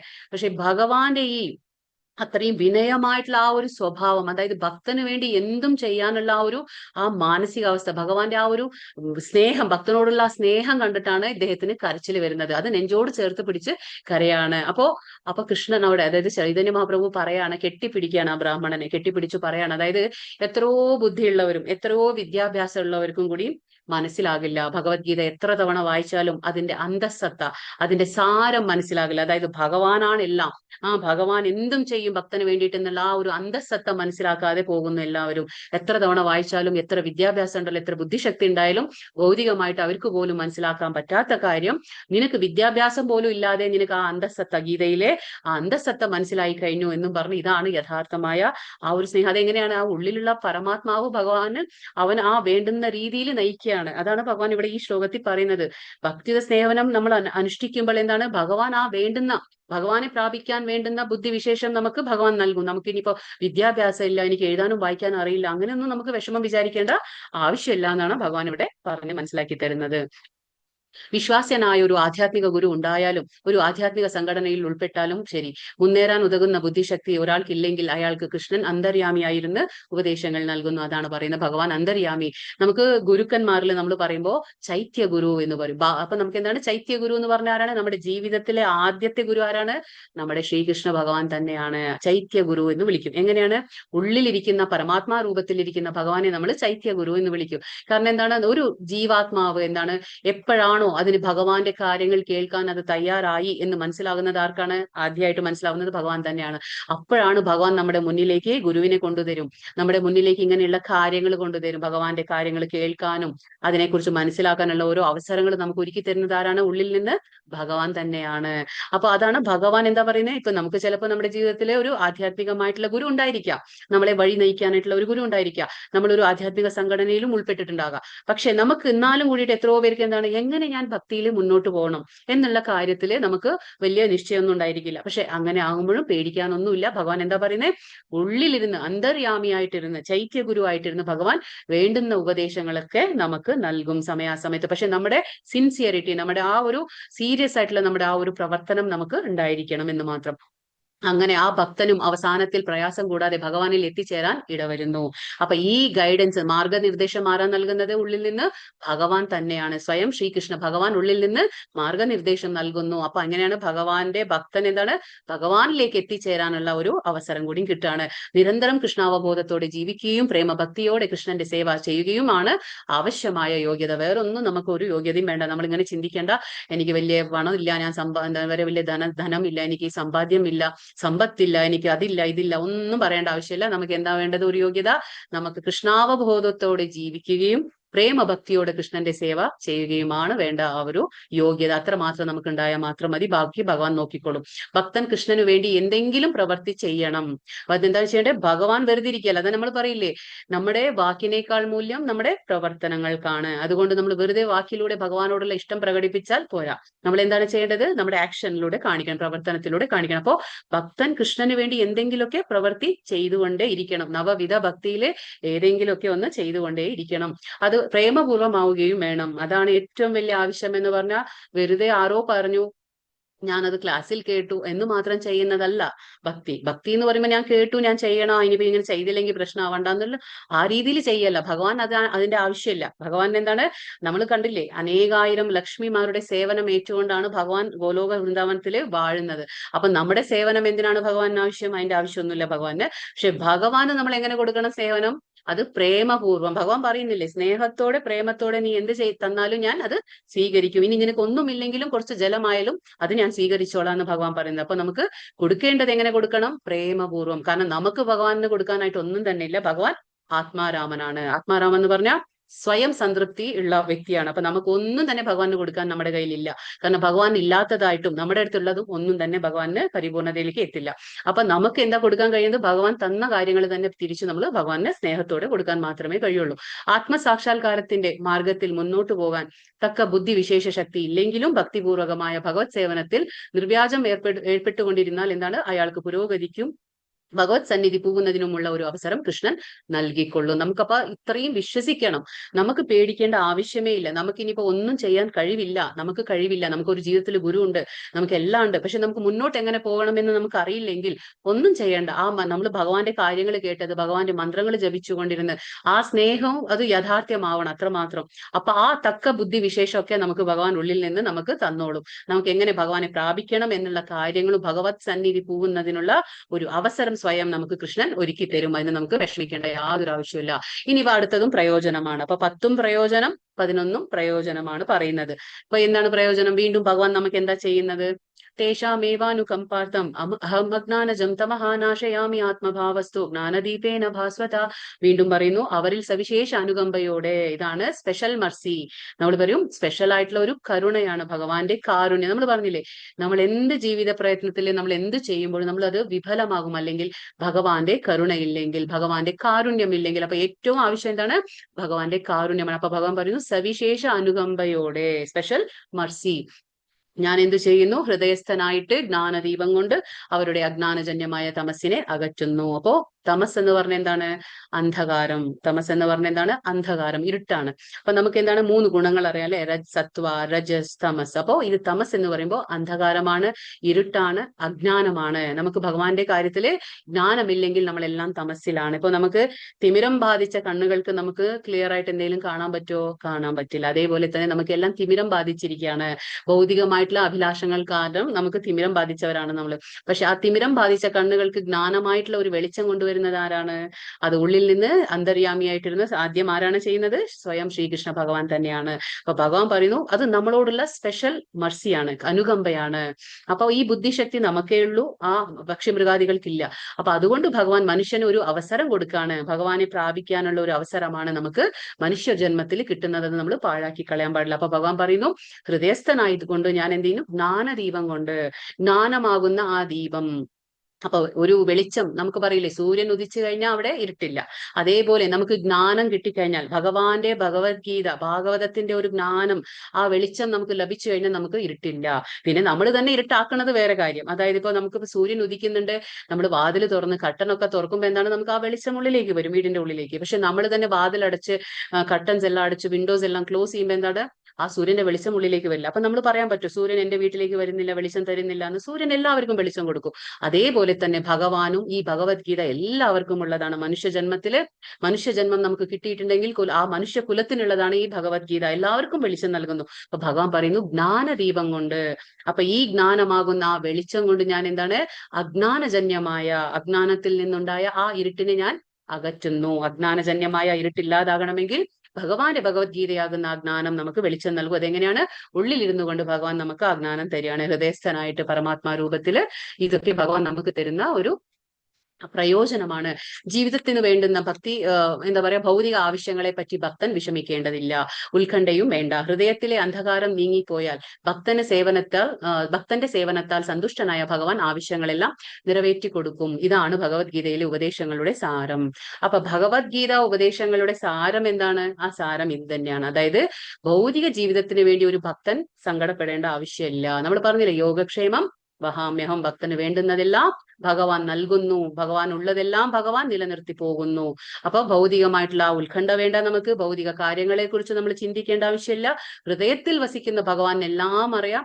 അന്ധകാരം നീങ്ങിപ്പോയാൽ എന്താണ്? നമുക്ക് ജ്ഞാനം കിട്ടി, നമ്മുടെ അന്ധകാരം നീങ്ങി, നമ്മൾ ഭക്തിയുടെ സേവനം അനുഷ്ഠിക്കുന്നു. അപ്പൊ ആ സേവനത്തിൽ തൃപ്തനാകുമ്പോൾ, ഭഗവാൻ നമ്മുടെ സേവനത്തിൽ തൃപ്തനാകുമ്പോൾ എന്ത് ചെയ്യും? സന്തുഷ്ടനാകുമ്പോൾ നമ്മുടെ ആവശ്യങ്ങളെല്ലാം അവൻ തന്നെ സ്വയം കണ്ടറിഞ്ഞ് നിറവേറ്റിത്തരും. നമുക്കൊന്നും ചോദിക്കേണ്ട ആവശ്യം ഇല്ല. ഇതാണ് ഭഗവത്ഗീതയുടെ സാരം. ഭഗവത്ഗീത പഠനം വഴി ഒരാൾക്ക് ഭഗവാന് സ്വയം സമർപ്പിതനായി തീരുവാൻ കഴിയും. അപ്പൊ അതാണ് എന്തുകൊണ്ട് നമ്മൾ ഭഗവത്ഗീത പഠിക്കണം. ഭഗവത്ഗീത നമുക്കുള്ളതാണ്. അപ്പൊ ഭഗവത്ഗീത പഠനം വഴി എന്താണ് സംഭവിക്കുക? നമുക്ക് ഒരാൾക്ക് എന്താണ്? ഭഗവാന് സ്വയം സമർപ്പിതനായി തീരാൻ കഴിയും. കാരണം നമുക്ക് ജ്ഞാനം കിട്ടാണ് അല്ലെ. നമുക്കിനി ജ്ഞാനം കിട്ടിയിട്ട് നമ്മൾ വെറുതെ ഇരുട്ടിലിരിക്കാൻ പറ്റില്ല. ജ്ഞാനം എന്നുള്ളത് വെളിച്ചമാണ്. അപ്പൊ നമ്മൾ ഇരുട്ടിലിരിക്കില്ല. അപ്പൊ നമ്മുടെ ആ ഇരുട്ടെല്ലാം നീങ്ങാണ്. അപ്പൊ ഭക്തിപൂർവ്വം കൃഷ്ണന്റെ സേവനത്തിൽ മുഴുകുകയും ചെയ്യാം. സർവവും ഭഗവാൻ ഏറ്റെടുക്കുന്നതോടെ ഭക്തൻ ഭൗതിക പ്രയത്നങ്ങളിൽ നിന്നെല്ലാം തികച്ചും മുക്തനാകുന്നു. അപ്പൊ ഒരു ഭക്തന്റെ ജീവിതം കംപ്ലീറ്റ് ആയിട്ട് ഭഗവാൻ ഏറ്റെടുക്കാണ്. ഭക്തന്റെ ആ ജീവിതം തന്നെ ഭഗവാൻ ഏറ്റെടുക്കണം. അതായത് അതുവരെ എന്താണ്? ഭഗവാൻ നമ്മുടെ സ്വാതന്ത്ര്യത്തിൽ ഇടപെടില്ല. ഭഗവാൻ ഇടപെടില്ല. എപ്പോഴാണോ നമ്മൾ എല്ലാം വിട്ട് ഭഗവാൻ മതി, എനിക്ക് ഭഗവാന് ശരണം പ്രാപിക്കുക, എനിക്ക് നീ തന്നെ ഉള്ളൂ ആ പരമമായ ആശ്രയം എന്ന് എപ്പോഴാണോ ഒരു ഭക്തൻ ഭഗവാനിൽ അഭയം പ്രാപിക്കുക, ശരണം പ്രാപിക്കുക, അപ്പോൾ ചിന്തിക്കാനേ ഇല്ല. ഭൗതികമായിട്ടുള്ള എല്ലാ കാര്യങ്ങളും ഭഗവാൻ നോക്കി നടത്തും. അതായത് ഭൗതിക പ്രയത്നങ്ങളിൽ നിന്നെല്ലാം ഒരു ഭക്തൻ തികച്ചും മുക്തനാകുന്നു. ക്രമേണ സംഭവിക്കുന്ന കാര്യങ്ങളാണ്, ഒറ്റയടിക്ക് സംഭവിക്കുന്ന കാര്യമല്ല. പക്ഷെ നമ്മുടെ ഭക്തിയിലും പല പരീക്ഷണങ്ങളും നമ്മുടെ ജീവിതത്തിൽ നേരിടേണ്ടി വരും. അതിലൊക്കെ നമ്മൾ വിജയം പ്രാപിക്കണം. എങ്കിൽ മാത്രമേ ഭഗവാൻ അത് ശരിക്കും നമുക്ക് ആ ഒരു അനുഗ്രഹം തരുന്നുള്ളൂ. ഇവിടെ ഇപ്പൊ എന്താ, അർജുന ഇതെല്ലാം കേട്ടു. ഇപ്പൊ അർജുനൻ എന്താ പറയുന്നത്? അർജുനൻ പറയാണ് ഭഗവാനോട്, അർജുന ഉവാച പരം ബ്രഹ്മ പരം ധാമ പവിത്രം പരമം ഭവാൻ പുരുഷം ശാശ്വതം ദിവ്യം ആദിദേവം അജം വിഭുഃ ആഹുസ്ത്വാം ഋഷയഃ സർവേ ദേവർഷി നാരദസ്തഥാ അസിതോ ദേവലോ വ്യാസ സ്വയം ചൈവ ബ്രവീഷി മേ. അർജുനൻ പറയാണ്, അങ്ങ് ദിവ്യോത്തമ പുരുഷനാണ്, പരമമായ ധാമമാണ്, പവിത്രമായതാണ്, നിരപേക്ഷ തത്വവും. നിരപേക്ഷ തത്വം എന്ന് പറഞ്ഞാൽ എന്താണ്? അത് ഭഗവാനെ കുറിച്ചിട്ട് പറയുന്ന കാര്യങ്ങളാണ്. നിരപേക്ഷ തത്വവും ഭഗവാൻ തന്നെയാണ്. അപ്പൊ സനാതനനാണ് ഭഗവാൻ. എങ്ങനെയാണ്? സനാതനനാണ്, അതിപുരാതനനായിട്ടുള്ള വ്യക്തിയാണ്. ആദി പുരുഷൻ എന്ന് നമ്മൾ ഭഗവാനെ വിളിക്കുക. അഭൗതികനാണ്, ആദി പുരുഷനാണ്, അജനാണ്. അജൻ എന്ന് പറഞ്ഞാൽ ജനന മരണങ്ങളില്ലാത്തവനാണ് ഭഗവാൻ. അപ്പൊ മഹാനുമാണ് അങ്ങെന്ന് ദേവർഷിയായ നാരദൻ, അസിതൻ, ദേവലൻ, വ്യാസൻ മുതലായ എല്ലാ ഋഷികളും ഊന്നി പറയുന്നു. അപ്പോ എല്ലാ ഋഷികൾ, അതായത് ദേവനായാലും അസിതനായാലും വ്യാസൻ, നാരദൻ, എല്ലാവരും പറഞ്ഞിട്ടുള്ള ഒരേ കാര്യം എന്താണ്? ഭഗവാൻ ഇതൊക്കെയാണ്, സനാതനാണ്, അഭൗതികനാണ്, ആദിപുരുഷനാണ്, അജനാണ്, മഹാനാണ്, പരമമായ ധാമമാണ്, പവിത്രമാണ് എന്നൊക്കെ എല്ലാവരും പറഞ്ഞു. ഇപ്പൊ പറയുന്നു, ഇപ്പോൾ അങ്ങ് സ്വയം എന്നോട് ഇത് വ്യക്തമായി പറയുകയും ചെയ്യുന്നു. അപ്പൊ എല്ലാ ഋഷികളും പറഞ്ഞിട്ടുള്ള അതേ കാര്യം തന്നെ ഭഗവാൻ വീണ്ടും അർജുനനോട് പറഞ്ഞു കൊടുക്കുകയാണ്. അതാണ് ഇവിടെ അർജുനൻ പറയുന്നത്. ഇനി വിസ്തരേണാത്മനോ യോഗം വിഭൂതിം ച ജനാർദ്ദന ഭൂയ കഥയ തൃപ്തി ഗൃണ ശൃണ്വത്തോ നാസ്തി മേമൃതം. അങ്ങയെ പറ്റി കേട്ടിട്ട് എനിക്ക് ഒരിക്കലും മതി വരുന്നില്ല. അപ്പൊ ഇതൊക്കെ ഭഗവാൻ പറയുമ്പോ എന്താ അർജുനൻ പറയുന്നത്? എനിക്ക് ഇത് എത്ര കേട്ടിട്ടും മതി വരുന്നില്ല. കേൾക്കും തോറും അങ്ങയുടെ വാക്കുകളാകുന്ന അമൃതത്തെ ആസ്വദിക്കുവാൻ തോന്നുന്നു. ഹേ ജനാർദ്ദന, അങ്ങയുടെ വിഭൂതികളെ പറ്റി, അവയുടെ യൗകിക പ്രഭാവത്തെ പറ്റി വീണ്ടും വിശദമായി വിവരിച്ചു തന്നാൽ. ഇപ്പൊ അർജുനൻ ചോദിക്കുകയാണ്, വിഭൂതി എന്ന് പറഞ്ഞ ഭഗവാന്റെ ശക്തികളാണ്, ഭഗവാന്റെ ഐശ്വര്യങ്ങളെ കുറിച്ച് ചോദിക്കുകയാണ് അർജുനൻ. അതായത് പറയണേ, ഇത്രയും ഭഗവാന്റെ കാര്യങ്ങൾ കേൾക്കുമ്പോൾ അർജുനൻ പറയണേ, ഭഗവാന്റെ കാര്യങ്ങൾ എത്ര കേട്ടാലും മതി വരുന്നില്ല. അപ്പൊ വീണ്ടും വീണ്ടും എനിക്കൊന്ന് വിസ്തരിച്ച് പറഞ്ഞു തരുമോ? ഭഗവാന്റെ ശക്തികൾ എന്താണ്, ഭഗവാന്റെ ഐശ്വര്യങ്ങൾ എന്താണ്? കാരണം അമൃതമാകുന്ന ആ ഒരു ഭഗവാന്റെ വാക്കുകൾ അല്ലെ. ഇപ്പൊ നമ്മൾ 5000 വർഷം കഴിഞ്ഞു ഭഗവാന്റെ ഭഗവത്ഗീത നമ്മൾ ഇന്ന് ഇവിടെ ഇരുന്നിട്ട് നമ്മൾ കേൾക്കുകയാണ്. ഇത് ലൗകിക സാഹിത്യമല്ല. ഭഗവാൻ എന്താണ്? ഭഗവാന്റെ കാര്യങ്ങൾ അലൗകികമായിട്ടുള്ള സാഹിത്യമാണ്. ഇതാണ് വ്യത്യാസം. നമുക്ക് ലൗകികമായിട്ടുള്ള ഒരു നോവലോ ബുക്കോ എന്തെങ്കിലുമൊക്കെ ഒന്ന് ഒരു വട്ടം, 2 പ്രാവശ്യം, 3 പ്രാവശ്യം, എത്ര പ്രാവശ്യം വായിച്ച് നമുക്ക് മതി വരും, നമുക്ക് പെട്ടെന്ന് മതിയാവും അത്. പക്ഷെ ഭഗവാന്റെ ഭഗവത്ഗീത അങ്ങനെയല്ല. ഓരോ തവണ വായിക്കുമ്പോഴും ഓരോ രീതിയിലുള്ള അനുഭവങ്ങളാണ് ഭഗവാൻ നമുക്ക് തരുന്നത്. അപ്പൊ ഇവിടെ എന്താ പറയുന്നത്? ഭഗവാന്റെ അമൃതമാകുന്ന ആ വാക്കുകള്. കാരണം എന്താണ്? 5000 വർഷം, നമുക്കിപ്പോ ഈ 5000 വർഷം കഴിഞ്ഞ് നമ്മൾ ഇന്നിപ്പോ ഇവിടെ ഇരുന്ന് ഭഗവാന്റെ കാര്യങ്ങൾ കേൾക്കുമ്പോഴും പഠിക്കുമ്പോഴും നമുക്ക് എന്താ എത്രമാത്രം ആനന്ദം തോന്നുന്നു, എത്ര സന്തോഷം തോന്നുന്നു. കാരണം ഭഗവാന്റെ മുഖപത്മത്തിൽ നിന്ന് വന്ന കാര്യങ്ങളാണ് ഇതൊക്കെ. ഭഗവാൻ സ്വയം പറഞ്ഞിട്ടുള്ള കാര്യങ്ങളാണ്. നമുക്ക് ഇത്ര സന്തോഷം, ആനന്ദം തോന്നുന്നുണ്ടെങ്കിൽ അപ്പൊ നമുക്ക് ഊഹിച്ചെടുക്കാം അല്ലെ, അർജുനൻ എന്തായിരിക്കും അവസ്ഥ. അർജുനൻ നേരിട്ട് ഭഗവാന്റെ നേരിട്ട് കേൾക്കാണ് ഇതൊക്കെ. ഭഗവാന്റെ ആ മുഖപത്മത്തിൽ നിന്ന് വന്ന അമൃത തുല്യമായ വാണിയാണ് ഭഗവത്ഗീത. അത് നേരിട്ട് കേൾക്കാണ് അർജുനൻ. അപ്പൊ കേൾക്കുന്തോറും എന്താണ്? എനിക്ക് മതി വരുന്നില്ല, വീണ്ടും വീണ്ടും കേൾക്കാൻ തോന്നുന്നു. അതാണ് അലൗകികമായ ആ ഭഗവാന്റെ കാര്യങ്ങൾക്കുള്ള ആ ഒരു എന്താ പറയാ, ആ ഒരു പ്രത്യേകത എന്ന് പറയുന്നത്. വിഭൂതികളെ കുറിച്ച് എനിക്ക് കേൾക്കാൻ ആഗ്രഹമുണ്ട്, ഒന്ന് പറഞ്ഞു തരുമോ എന്ന് ചോദിക്കുകയാണ് അർജുനൻ. ശ്രീ ഭഗവാൻ ഉവാച ഹന്തതേ കഥയിഷ്യാമി ദിവ്യാഹ്യാത്മ വിഭൂതയഃ പ്രാധാന്യതഃ കുരുശ്രേഷ്ഠ നാസ്ത്യന്തോ വിസ്തരസ്യ മേ. ഭഗവാൻ പറയാണ്, അർജുന, ഭാസുരങ്ങളായ എന്റെ വിഭൂതികളെ പറ്റിയിട്ട് ഇനിയും ഞാൻ പറഞ്ഞു തരാം. പ്രാധാന്യമുള്ളവയെ പറ്റി മാത്രം. വിസ്തരിക്കുകയാണെങ്കിൽ അവയ്ക്ക് അവസാനം ഉണ്ടാകില്ല. അപ്പൊ ഭഗവാൻ എന്താ പറയുന്നത്? ഞാൻ ഇങ്ങനെ വിസ്തരിച്ചു പോവുകയാണെങ്കിൽ അതിനൊന്നും അവസാനം കാണില്ല. ഒരുപാടുണ്ട്, പറയണമെങ്കിൽ എനിക്ക് ഒരുപാടുണ്ട്. പക്ഷെ ഞാൻ അതിൽ വളരെ ഇമ്പോർട്ടന്റ് ആയിട്ടുള്ള വെച്ചാൽ ആവശ്യമുള്ള പ്രാധാന്യമുള്ള കാര്യങ്ങൾ മാത്രം ഇപ്പൊ ഞാൻ നിനക്ക് പറഞ്ഞു തരാം. ഇവിടെയാണ് ഭഗവാൻ പിന്നെ പറഞ്ഞു പോവാണ് ഭഗവാന്റെ വിഭൂതികളെ കുറിച്ച്. അഹമാത്മാ ഗുഡാകേശ സർവഭൂതാശയസ്ഥിതഃ അഹം ആദിഷ്ട മധ്യം ച ഭൂതാനാമന്ത ഏവ ച. ഹേ അർജുന, ജീവജാലങ്ങളുടെ എല്ലാം ഹൃദയത്തിലും സ്ഥിതി ചെയ്യുന്ന പരമാത്മാവാണ് ഞാൻ. അവയുടെ തുടക്കവും മധ്യവും അവസാനവും ഞാനാകുന്നു. അപ്പോ എന്താണ് പറയുന്നത്? ഭഗവാൻ ആരാകുന്നു? ഭഗവാൻ നമ്മുടെ എല്ലാവരുടെയും ഹൃദയത്തിൽ വസിക്കുകയാണ് പരമാത്മാ രൂപത്തിൽ. ഭഗവാൻ പറയാണ്, എല്ലാ ജീവജാലങ്ങളുടെയും ആദിയും മധ്യവും അവസാനവും എല്ലാരാണ്? ഭഗവാൻ തന്നെ ആകുന്നു. കാരണം ഭഗവാനിൽ നിന്നാണ് നമ്മൾ വന്നിട്ടുള്ളത്. 15-ാം അധ്യായത്തിൽ ഭഗവാൻ പറയുന്നു, ഭഗവാന്റെ അംശങ്ങളാണ് നമ്മളെല്ലാം. അതാണ് ഇവിടെ ഭഗവാൻ പറയുന്നത്. ഇനിയിപ്പോ ഇവിടുന്ന് അങ്ങോട്ട് ഭഗവാൻ എന്താണ്? ഭഗവാന്റെ വിഭൂതികളെ കുറിച്ച് പറഞ്ഞുകൊണ്ട് പോവാണ്. ഭഗവാന്റെ ആ വിഭൂതികളെ കുറിച്ചൊക്കെ നമുക്കിപ്പോ മനസ്സിലാക്കാം. അതായത് നമ്മുടെ ഭൗതികമായ ഇന്ദ്രിയങ്ങൾ കൊണ്ട് എങ്ങനെയാണ് നമുക്ക് ഭഗവാനെ ദർശിക്കാൻ കഴിയുക, എങ്ങനെയാണ് ഭഗവാനെ ഓർക്കാൻ കഴിയുക, സ്മരിക്കാൻ കഴിയുക എന്നുള്ള കാര്യങ്ങൾ ഭഗവാൻ എന്തൊക്കെ കാണുമ്പോൾ നമുക്ക് ഭഗവാനെ ഓർക്കാൻ പറ്റും, അതാണ് ഇപ്പൊ ഭഗവാൻ പറഞ്ഞു തരുന്നത്. ആദിത്യന്മാരുടെ കൂട്ടത്തിൽ വിഷ്ണുവും, ജ്യോതിസുകളിൽ ഞാൻ ദീപ്തിമത്തായ സൂര്യനാണ്, മരുത്തുക്കളിൽ, മരുത്ത് എന്ന് പറഞ്ഞ കാറ്റുകളിൽ, അപ്പൊ അത് കാറ്റിൽ എന്താണ്? ഭഗവാൻ മരീചിയാണ്, നക്ഷത്രങ്ങളിൽ ചന്ദ്രനാണ്. അതായത് നക്ഷത്രാണാം അഹം ശശിഹി എന്ന് പറയും. അപ്പൊ നമ്മൾ ഈ ഒരുപാട് നക്ഷത്രങ്ങൾ കാണാം അല്ലെ, ആ നക്ഷത്രങ്ങളിൽ വെച്ച് ഭഗവാൻ എന്താണ്? ചന്ദ്രനാണ്. അപ്പൊ നമുക്ക് ചന്ദ്രനെ, ആകാശത്തിൽ ചന്ദ്രനെ കാണുമ്പോൾ നമുക്ക് എന്താണ് ഉടനടി നമുക്ക് ഭഗവാനെ ഓർക്കാൻ പറ്റും. അപ്പൊ ഭഗവാൻ പറഞ്ഞു, വേദങ്ങളിൽ ഭഗവാൻ ആരാകുന്നു? സാമവേദമാകുന്നു. ദേവന്മാരിൽ ഭഗവാൻ ഇന്ദ്രനെയാണ് അത് പ്രതിനിധീകരിക്കുകയാണ്. അപ്പൊ ഓരോന്നിലും ഭഗവാൻ ആരെയാണ് പ്രതിനിധീകരിക്കുന്നത്? അതാണ് ഇവിടെ ഭഗവാൻ പറഞ്ഞു തരുന്നത്. അപ്പൊ ദേവന്മാരിൽ ഭഗവാൻ പ്രതിനിധീകരിക്കുന്ന ആരാണ്? ഇന്ദ്രനെയാണ്. ഇന്ദ്രിയങ്ങളിൽ മനസ്സാണ്. അപ്പൊ നമുക്ക് ഇന്ദ്രിയങ്ങൾ അറിയാം, 5 ജ്ഞാനേന്ദ്രിയങ്ങളും 5 കർമ്മേന്ദ്രിയങ്ങളും ഒരു മനസ്സും കൂടിയുണ്ട്. അപ്പൊ 11 ഇന്ദ്രിയങ്ങളാണ്. എത്ര? 11 ഇന്ദ്രിയങ്ങളുണ്ട്. 5 ജ്ഞാനേന്ദ്രിയ ഏതാണ്? നമ്മുടെ കണ്ണ്, മൂക്ക്, നാക്ക്, ത്വക്ക്, ചെവി എന്നുള്ളത്. അതേപോലെ 5 കർമ്മേന്ദ്രിയങ്ങളുണ്ട്. കണ്ണുകളുണ്ട്, പിന്നെ എന്താണ് നമ്മുടെ സ്പീച്ച്, നമ്മുടെ ആ ഒരു സംസാരം, നമ്മുടെ കൈകൾ, നമ്മുടെ കാലുകൾ, പിന്നെ ഗുദം, പിന്നെ ഉൽപാദനത്തിന്റെ ഇന്ദ്രിയം, ഇതൊക്കെ എന്താണ്? കർമ്മേന്ദ്രിയങ്ങളാണ്. അതേപോലെ ഒരു മനസ്സും ഉണ്ട്. അപ്പൊ ജീവഗണങ്ങളിൽ അപ്പൊ ഇങ്ങനെ 11 ഇന്ദ്രിയങ്ങളിൽ ഭഗവാൻ എന്താകുന്നു? മനസ്സാകുന്നു. ജീവഗണങ്ങളിൽ ജീവചൈതന്യവുമാണ് ഞാൻ. അപ്പൊ എന്താണ്? ജീവഗണങ്ങളിൽ, അതായത് നമ്മളിലൊക്കെ എന്താണ് ഭഗവാൻ? അവബോധമാണ്. അതുകൊണ്ടാണ് നമ്മൾ കൃഷ്ണാവബോധം. അപ്പൊ നമ്മുടെ അവബോധത്തിൽ ആരാകണം? കൃഷ്ണനായിരിക്കണം. അപ്പോ ജീവചൈതന്യമാണ്, അതായത് അവബോധമാണ് ഭഗവാൻ എന്ന് പറയുന്നു. രുദ്രന്മാരിൽ വെച്ച് ഭഗവാൻ ശിവനാകുന്നു. യക്ഷരാക്ഷസരിൽ ഭഗവാൻ കുബേരനാകുന്നു. വസുക്കളിൽ അഗ്നിയാകുന്നു. വസു എന്ന് പറഞ്ഞാൽ നമ്മള് 5 എന്താ പറയാ, നമ്മുടെ പഞ്ചമഹാഭൂതങ്ങളും സൂര്യനും ചന്ദ്രനും നക്ഷത്രങ്ങളും. അതിൽ എന്താണ് ഭഗവാൻ? അഗ്നിയാകുന്നു. പർവ്വതങ്ങളിൽ ഭഗവാൻ മേരുവാകുന്നു. ഹേ അർജുന, പുരോഹിതന്മാരിൽ ഞാൻ പ്രധാനിയായ ബൃഹസ്പതിയാകുന്നു. സേനാധിപരിൽ ഭഗവാൻ കാർത്തികേയനാണ്. അപ്പൊ നമുക്കറിയാം കാർത്തികേയനാണ് ഭഗവാനാകുന്നു സേനാധിപതിൽ. പിന്നെ ജലാശയങ്ങളിൽ ഭഗവാൻ എന്തിനെയാണ് പ്രതിനിധീകരിക്കുന്നത്? സമുദ്രത്തെയാണ്, സമുദ്രമാണ്.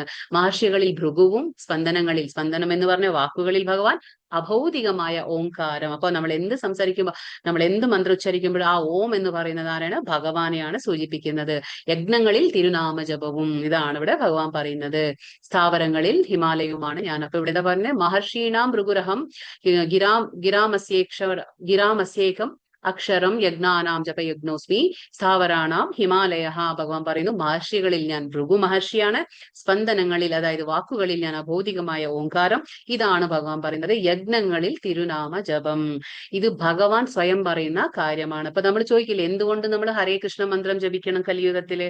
എന്തുകൊണ്ട്? നമ്മൾ ഒരുപാട് റെഫറൻസ് കണ്ടു. 6-ാം അധ്യായത്തിൽ ഒരുപാട് ശാസ്ത്രീയമായ അടിസ്ഥാനങ്ങൾ നമ്മൾ കണ്ടു. അപ്പൊ ഇപ്പൊ ഭഗവാൻ സ്വയം പറയാണ്. 10:25 ശ്ലോകത്തിൽ ഭഗവാൻ പറയുന്നു, യജ്ഞങ്ങളിൽ വെച്ച് ഞാന് തിരുനാമ ജപമാണ്. അതാണ് ഭഗവാൻ പറഞ്ഞത്. സ്ഥാവരങ്ങളിൽ ഞാൻ ഹിമാലയമാണ്.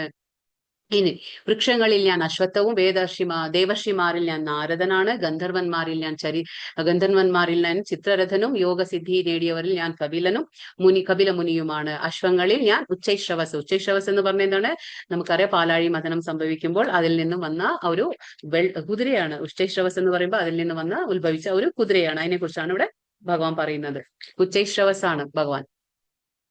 ആനകളിൽ ഇന്ദ്രവാഹനമായ ഐരാവതം, ആനകളിൽ ഭഗവാൻ ഇന്ദ്രവാഹനമായ ഐരാവതനാകുന്നു. പിന്നെ മനുഷ്യരിൽ രാജാവാണ് ഞാൻ. ആയുധങ്ങളിൽ വെച്ച് വജ്രവും ഇടിമിന്നൽ. പശുക്കളിൽ ഭഗവാൻ സുരഭിയാണ്. നമ്മൾ പറഞ്ഞില്ലേ, ഒരിക്കലും പാല് വറ്റാത്ത സുരഭി പശുക്കളുടെ ഇവിടെ ചിന്താമണി ധാമത്തിൽ. അപ്പൊ ഭഗവാൻ എന്താകുന്നു? പശുക്കളിൽ സുരഭി പശുവിനെയാണ് പ്രതിനിധീകരിക്കുന്നത്. ജനനഹേതുക്കളിൽ കാമദേവനും, സർപ്പങ്ങളിൽ വാസുകിയും ഞാൻ തന്നെ. അനേക ഫണങ്ങളോട് കൂടിയ നാഗങ്ങളിൽ ഞാൻ അനന്തനാകുന്നു. ജലജീവികളിൽ, അതായത് ജലചരങ്ങളിൽ എന്താണ്? ഭഗവാൻ വരുണനാണ്. പിതൃക്കളിൽ അര്യമാവ്, അതായത് നമ്മൾ പറഞ്ഞു പിതൃലോകമുണ്ട്. നമ്മൾ ഇന്നലെ മനസ്സിലാക്കിയല്ലേ, ആരൊക്കെ എന്തൊക്കെയാണ് ആരാധിക്കുന്നത് ആ ലോകത്തിലേക്ക് പോകും. അപ്പൊ പിതൃക്കളെ ആരാധിക്കുന്നവരെവിടെ പോകും? പിതൃലോകത്തേക്ക് പോകും എന്ന് പറഞ്ഞു. അപ്പൊ പിതൃലോകത്തിൽ ആരുണ്ട്? അവിടെ രാജാവുണ്ട്. ആരാണ്? അര്യമ. അപ്പൊ ആ രാജാവാണ് ഭഗവാനെ പ്രതിനിധീകരിക്കുകയാണ്. അപ്പൊ പിതൃക്കളിൽ അര്യമാവ്, ശിക്ഷകരിൽ മൃത്യുദേവതയായ യമൻ. അപ്പൊ ശിക്ഷ നമ്മൾ ചെയ്ത തെറ്റുകൾക്കൊക്കെ ശിക്ഷ നൽകുന്നത് ആരാണ്? യമദേവത അല്ലെ. അപ്പൊ ആ യമൻ ആരാണ്? ഭഗവാനെ പ്രതിനിധീകരിക്കുകയാണ്. ദൈത്യന്മാരിൽ ഞാൻ ഭക്തപ്രഹ്ലാദനാണ്. അപ്പൊ പ്രഹ്ലാദ എന്ന് പറയുമ്പോൾ ആരാണ്? ദൈത്യകുലത്തിൽ, അതായത് അസുരകുലത്തിലാണ് ജനനം. ആരുടെ? ഭക്തനായ പ്രഹ്ലാദ മഹാരാജ. അപ്പോ പ്രഹ്ലാദാവ് ആരെയാണ് പ്രതിനിധീകരിക്കുന്നത്? ഭഗവാനെ. ദൈത്യന്മാരിൽ ഭക്തപ്രഹ്ലാദനാണ്. കീഴ്പ്പെടുത്തുന്നവയിൽ കാലമാണ്. കാരണം കാലത്തിന് മുമ്പിൽ ആർക്കും തന്നെ ജയിക്കാൻ കഴിയില്ല. അപ്പൊ കാരണം നമ്മൾ ഭഗവാനെ വിശ്വസിച്ചാലും ഇല്ലെങ്കിലും ഭഗവാൻ നമ്മുടെ മുന്നിൽ മൃത്യുവായി നമ്മുടെ മുന്നിലേക്ക് എത്തുന്നു. വന്യമൃഗങ്ങളിൽ സിംഹമാണ് ഭഗവാൻ. പക്ഷികളിൽ ഭഗവാൻ ആരാണ്? ഗരുഡനെയാണ് പ്രതിനിധീകരിക്കുന്നത്. അതേപോലെ സൃഷ്ടിയുടെ ആദി മധ്യ അവസാനങ്ങളിൽ ഞാൻ തന്നെയാണ്. അപ്പൊ സൃഷ്ടിയുടെ അത് ആദിയായിക്കോട്ടെ മധ്യമായിക്കോട്ടെ, അതിന് പ്രളയം സംഭവിക്കുമ്പോൾ ആ സംഹാരമായാലും ആരാണ്? ഭഗവാൻ തന്നെയാകുന്നു. അർജുന, ശാസ്ത്രങ്ങളിൽ ആധ്യാത്മശാസ്ത്രവും തർക്കശാസ്ത്രങ്ങളിൽ ഭഗവാൻ പറയുന്നു നിർണായക സത്യവുമാണ് ഞാൻ. പിന്നെ അക്ഷരങ്ങളിൽ ഞാൻ ഓം അകാരവും. അപ്പൊ അക്ഷരങ്ങളിൽ ആ കാരം, അത് ആ എന്ന് പറയുന്ന ആ അക്ഷരം ഭഗവാനാകുന്നു. സമാസങ്ങളിൽ ദ്വന്ദ്വസമാസം, അനവസാനമായ കാലവും സൃഷ്ടികർത്താക്കളിൽ ബ്രഹ്മാവ് തന്നെയാകുന്നു. അപ്പോ സൃഷ്ടികർത്താവ് നമ്മൾ പറയും, ആ സൃഷ്ടികർത്താവാരെന്ന് നമ്മൾ പറയുന്നത് ബ്രഹ്മാവ്. അപ്പൊ ബ്രഹ്മാവ് ഭഗവാനെ പ്രതിനിധീകരിക്കുകയാണ്. സർവസംഹാരിയായ ആ മരണവും ഭാവിയുടെ ഉത്ഭവസ്ഥാനവും സ്ത്രീകളിൽ. അപ്പൊ ഇനിയിപ്പോ ഇതൊക്കെ പറഞ്ഞു. ഇനിയിപ്പോ സ്ത്രീകളിൽ എന്തൊക്കെയാണ് ഭഗവാൻ അത് പറയാണ്. അപ്പൊ സ്ത്രീകളിൽ യശസ്, ഭാഗ്യം, സൗന്ദര്യം, ഭാഷണം, സുന്ദരമായ ഭാഷണം, പിന്നെന്താണ് ഓർമ്മശക്തി, പിന്നെ സ്ഥൈര്യം, ബുദ്ധി, ക്ഷമ എന്നിവയെല്ലാം ഭഗവാൻ. അതായത് നമുക്കിപ്പോ സ്ത്രീകളിലെ ഈ യശസ് കാണുമ്പോൾ, അല്ലെങ്കിൽ ചില സ്ത്രീകൾക്ക് ഭാഗ്യം ഉണ്ടായിരിക്കുക, ചില സ്ത്രീകൾക്ക് സുന്ദര ഭാഷണം ഉണ്ടായിരിക്കുക, ചില സ്ത്രീകളിൽ ഓർമ്മശക്തി ഉണ്ടായിരിക്കുക, ചില സ്ത്രീകളിൽ ബുദ്ധിശക്തി കൂടുതൽ ഉണ്ടായിരിക്കുക, സ്ഥൈര്യം എന്ന് പറയുമ്പോൾ ആ ദൃഢത, പിന്നെ ക്ഷമ, ഇതൊക്കെ എന്താണ് ഈ ലക്ഷണങ്ങളൊക്കെ നമ്മൾ ഒരു സ്ത്രീകളിൽ കാണുമ്പോൾ എന്താണ് ഉടനടി നമുക്ക് ആരെ ഓർക്കാം? ഭഗവാനെ ഓർക്കാം. ഇതൊക്കെ ഭഗവാന്റെ ആ പ്രതിനിധീകരണം, അത് ഭഗവാൻ പ്രതിനിധീകരിക്കുകയാണ്. ഒരു സ്ത്രീയിൽ ഇതൊക്കെ ഞാനാണെന്ന് ഭഗവാൻ പറയാണ്. അതേപോലെ സാമവേദ സൂക്തങ്ങളിൽ ബൃഹത് സാമവും ഛന്ദസ്സുകളിൽ വെച്ച് ഗായത്രി മന്ത്രവും മാസങ്ങളിൽ വെച്ച് മാർഗശീർഷം. അപ്പൊ മാസങ്ങൾ ഉണ്ടല്ലേ, ആ മാസങ്ങളിൽ മാർഗശീർഷം എന്ന് പറഞ്ഞാൽ നവംബർ ഡിസംബർ മാസമാണ് കൃഷ്ണൻ ഏറ്റവും പ്രിയപ്പെട്ട മാസം. അപ്പൊ ഭഗവാൻ പറയുന്നു ആ നവംബർ ഡിസംബർ ആ മാർഗശീർഷവും ഞാൻ തന്നെ. ഋതുക്കളിൽ ഞാൻ വസന്ത ഋതുമാകുന്നു. പഞ്ചകരുടെ ചൂതുകളിയും തേജസ്വികളുടെ തേജസ്സും പിന്നെ ജയവും സതുദ്യമവും പിന്നെ ശക്തരുടെ, അതായത് ശക്തരുടെ കരുത്തും ഞാൻ തന്നെയാകുന്നു. വൃഷ്ണികുലത്തിൽ വാസുദേവനാകുന്നു. പാണ്ഡവന്മാരിൽ ആരാണ് ഭഗവാൻ? അർജുനനെ പ്രതിനിധീകരിക്കുന്നു. മുനികളിൽ വ്യാസനാണ്. ചിന്തകരിൽ ഉഷനാകവി. ഉഷനാകവി എന്ന് പറഞ്ഞാൽ നമ്മുടെ ശുക്രാചാര്യർ, അതായത് ദൈത്യകുലത്തിലെ ഗുരുവാണ് ശുക്രാചാര്യ. അപ്പൊ ഉഷനാകവി. നിയമരാഹിത്യങ്ങളെ അടിച്ചമർത്തുന്ന പദ്ധതികളിൽ ഭഗവാൻ ദണ്ഡം, അതായത് ശിക്ഷ നൽകുന്നതാണ്. വിജയം കാക്ഷിക്കുന്നവരുടെ നീതി എന്നിവയും ഗോപ്യങ്ങളിൽ, അതായത് സീക്രട്ട് എന്ന് പറയില്ല, നമ്മുടെ രഹസ്യങ്ങളിൽ എന്താണ് ഭഗവാൻ? മൗനമാകുന്നു. ജ്ഞാനികളുടെ ജ്ഞാനവും ഭഗവാനാകുന്നു. അല്ലയോ അർജുന, സർവഭൂതങ്ങളുടെയും ആദി ബീജവും ഞാനാണ്. ഭഗവാൻ പറഞ്ഞില്ലേ ആ ബീജപ്രദ പിതാവെന്ന് പറഞ്ഞു അല്ലെ. അപ്പൊ ഭഗവാൻ എല്ലാവർക്കും ബീജം നൽകുന്നത് ഭഗവാൻ തന്നെയാണ്. അപ്പൊ ആദി ബീജം ഭഗവാൻ തന്നെയാണ്. എന്നെ കൂടാതെ ചരാചരങ്ങളിൽ ഒന്നിനും നിലനിൽപ്പില്ല. കാരണം ഭഗവാനാണ് ബീജം നൽകുന്നത്, ഭഗവാനാണ് സൃഷ്ടിയുടെ കാരണഭൂതൻ. ഇപ്പൊ നമ്മൾ പറഞ്ഞില്ലേ കാരണം, എല്ലാ കാരണങ്ങൾക്കും കാരണഭൂതനാരാണ്? ഭഗവാൻ. അപ്പൊ അതുകൊണ്ട് ഏതൊരു ചരാചരങ്ങളും അതിന് നിലനിൽപ്പ് വേണമെങ്കിൽ ആരുണ്ടായിരിക്കണം? ഭഗവാൻ വേണം. അപ്പൊ ഭഗവാനെ ആശ്രയിക്കാതെ ഒന്നിനും ഒരു നിലനിൽപ്പില്ല. നാന്തോ സ്ഥീമദിവ്യാനാം വിഭൂതീനാം പരന്തപായേഷതുദ്ദേശത പ്രോക്ത വിഭൂതേർ വിസ്തരോമയ. ശത്രുക്കളെ ജയിച്ചവനെ. അപ്പോ പരന്തപ എന്ന് പറഞ്ഞ ശത്രുക്കളെ ജയിച്ചവനെ അർജുനനെ വിളിക്കാണ്. എന്റെ ദിവ്യ വിഭൂതികൾക്ക് അവസാനമില്ല. അപ്പൊ ഭഗവാൻ പറയണേ ഞാനിങ്ങനെ തുടങ്ങിക്കഴിഞ്ഞാൽ അതിനൊരു അവസാനമില്ല. കാരണം ഭഗവാൻ അങ്ങനെയാണ്. അപ്പൊ ഞാൻ പറഞ്ഞതാകട്ടെ എന്റെ അനന്തമായ വിഭൂതികളുടെ ഒരു സൂചന മാത്രം. അപ്പൊ ഭഗവാൻ ഇപ്പൊ ഇത്രയും പറഞ്ഞില്ലേ, ഇതൊക്കെ നമുക്ക് എന്താണ് നമുക്ക് മനസ്സിലാക്കാൻ, ഭഗവാന്റെ ഭൗതിക പ്രപഞ്ചത്തിൽ നമ്മൾ പുറത്തിറങ്ങുമ്പോൾ അല്ലെങ്കിൽ നമ്മൾ എന്തെങ്കിലുമൊക്കെ ഒന്ന് കാണുമ്പോൾ നമുക്ക് ഭഗവാനെ എങ്ങനെ സ്മരിക്കാൻ കഴിയും, ഭഗവാനെ എങ്ങനെ ഓർക്കാൻ കഴിയും എന്നുള്ളതാണ് ഇവിടെ പറയുന്നത്. അപ്പൊ എന്റെ അനന്തമായ വിഭൂതികളുടെ ഒരു സൂചന മാത്രമാണ്. യദ്യത് വിഭൂതിമത്സത്വം ശ്രീമദൂർജിതമേവ തത്തത് മമ തേജോംശ സംഭവം. വിഭൂതിമത്തും സുന്ദരവും തേജസ്സുറ്റതുമായ ഏതൊരു സൃഷ്ടിയും എന്റെ തേജസ്സിന്റെ ഒരു കണികയിൽ നിന്ന് ഉത്ഭവിച്ചതെന്ന് നീ മനസ്സിലാക്കുക. അപ്പൊ നമുക്കിപ്പോൾ ഭൗതിക പ്രപഞ്ചത്തില് നമുക്ക് സുന്ദരമായ പക്ഷികളെ കാണാം, മയിലുണ്ട്, നല്ല നല്ല പക്ഷികൾ അല്ലെ, പല വർണ്ണങ്ങളോടുകൂടിയ പക്ഷികളെ കാണാം, പൂക്കളെ കാണാം. എന്തിങ്ങനെ സുന്ദരമായതും ഭഗവാൻ പറയുന്നു, എന്ത് സുന്ദരമായതും തേജസ്സുറ്റതുമായ എന്ത് സൃഷ്ടി കാണുമ്പോഴും നമുക്ക് എന്താണ് ഓർമ്മ വരേണ്ടത്? ഭഗവാനെ ഓർക്കാം. കാരണം ഇതിനൊക്കെ ആ ഉത്ഭവസ്ഥാനമാരാണ്? ശ്രീകൃഷ്ണ ഭഗവാനാണ്. അപ്പൊ അത് നമുക്ക് മനസ്സിലാക്കാം. അതുകൊണ്ടാണ് ഭഗവാൻ വിഭൂതി യോഗം പറഞ്ഞത്. നമുക്ക് എങ്ങനെയാണ് എപ്പോഴും എന്ത് കാണുമ്പോഴും ഭഗവാന്റെ ഓർമ്മകൾ നമുക്ക് വരണം. അഥവാ ബഹുനൈതേന കിം നാതേന ചവാർജുന വിഷ്ടഭ്യാഹമിതം കൃത്സ്നം ഏകാംശേന സ്ഥിതോ ജഗത്. അല്ലെങ്കിൽ അർജുന, ഇനിയും വിശദമായി ഇതെല്ലാം അറിഞ്ഞിട്ട് എന്ത് വേണം? എന്റെ ഒരു ചെറിയ അംശം മാത്രമാണ് ഈ മഹാപ്രപഞ്ചത്തിൽ വ്യാപിച്ച് അതിനെ നിലനിർത്തുന്നത്. അപ്പൊ ഭഗവാന്റെ ആ ശക്തി നമുക്ക് മനസ്സിലാക്കാൻ കഴിയില്ല. അതാണ് ഭഗവാൻ പറയുന്നത്, ഇതെല്ലാം ഇനിയും അറിഞ്ഞിട്ട് എന്തിനു വേണം അർജുന? കാരണം എന്താന്ന് വെച്ചിട്ട് ഇപ്പൊ ഞാൻ ഇത്രയും പറഞ്ഞത്, ഈ ഭൗതിക പ്രപഞ്ചം തന്നെ നിലനിൽക്കുന്നത് എന്താണ്? ഭഗവാന്റെ ഒരു ചെറിയ അംശം, ഭഗവാന്റെ ആ ശക്തിയിൽ ഒരു ചെറിയ അംശം മാത്രമാണ് ഇത്രയും ഭൗതിക നമ്മൾ കാണുന്ന ആ വിസ്മയാവഹമായ ഈ ഭൗതിക പ്രപഞ്ചത്തെ നിലനിർത്തുന്നത് എന്താണ്? ഭഗവാന്റെ ഒരു ചെറിയ അംശം മാത്രമാണ് എന്ന് ഭഗവാൻ ഇവിടെ പറഞ്ഞു കൊടുക്കാണ്. ഇവിടെ ഈ ഒരു അധ്യായം കഴിഞ്ഞു. നമുക്ക് ഗോലോക ചാട്ട് ഒന്ന് നോക്കാം. ഹരേ കൃഷ്ണ.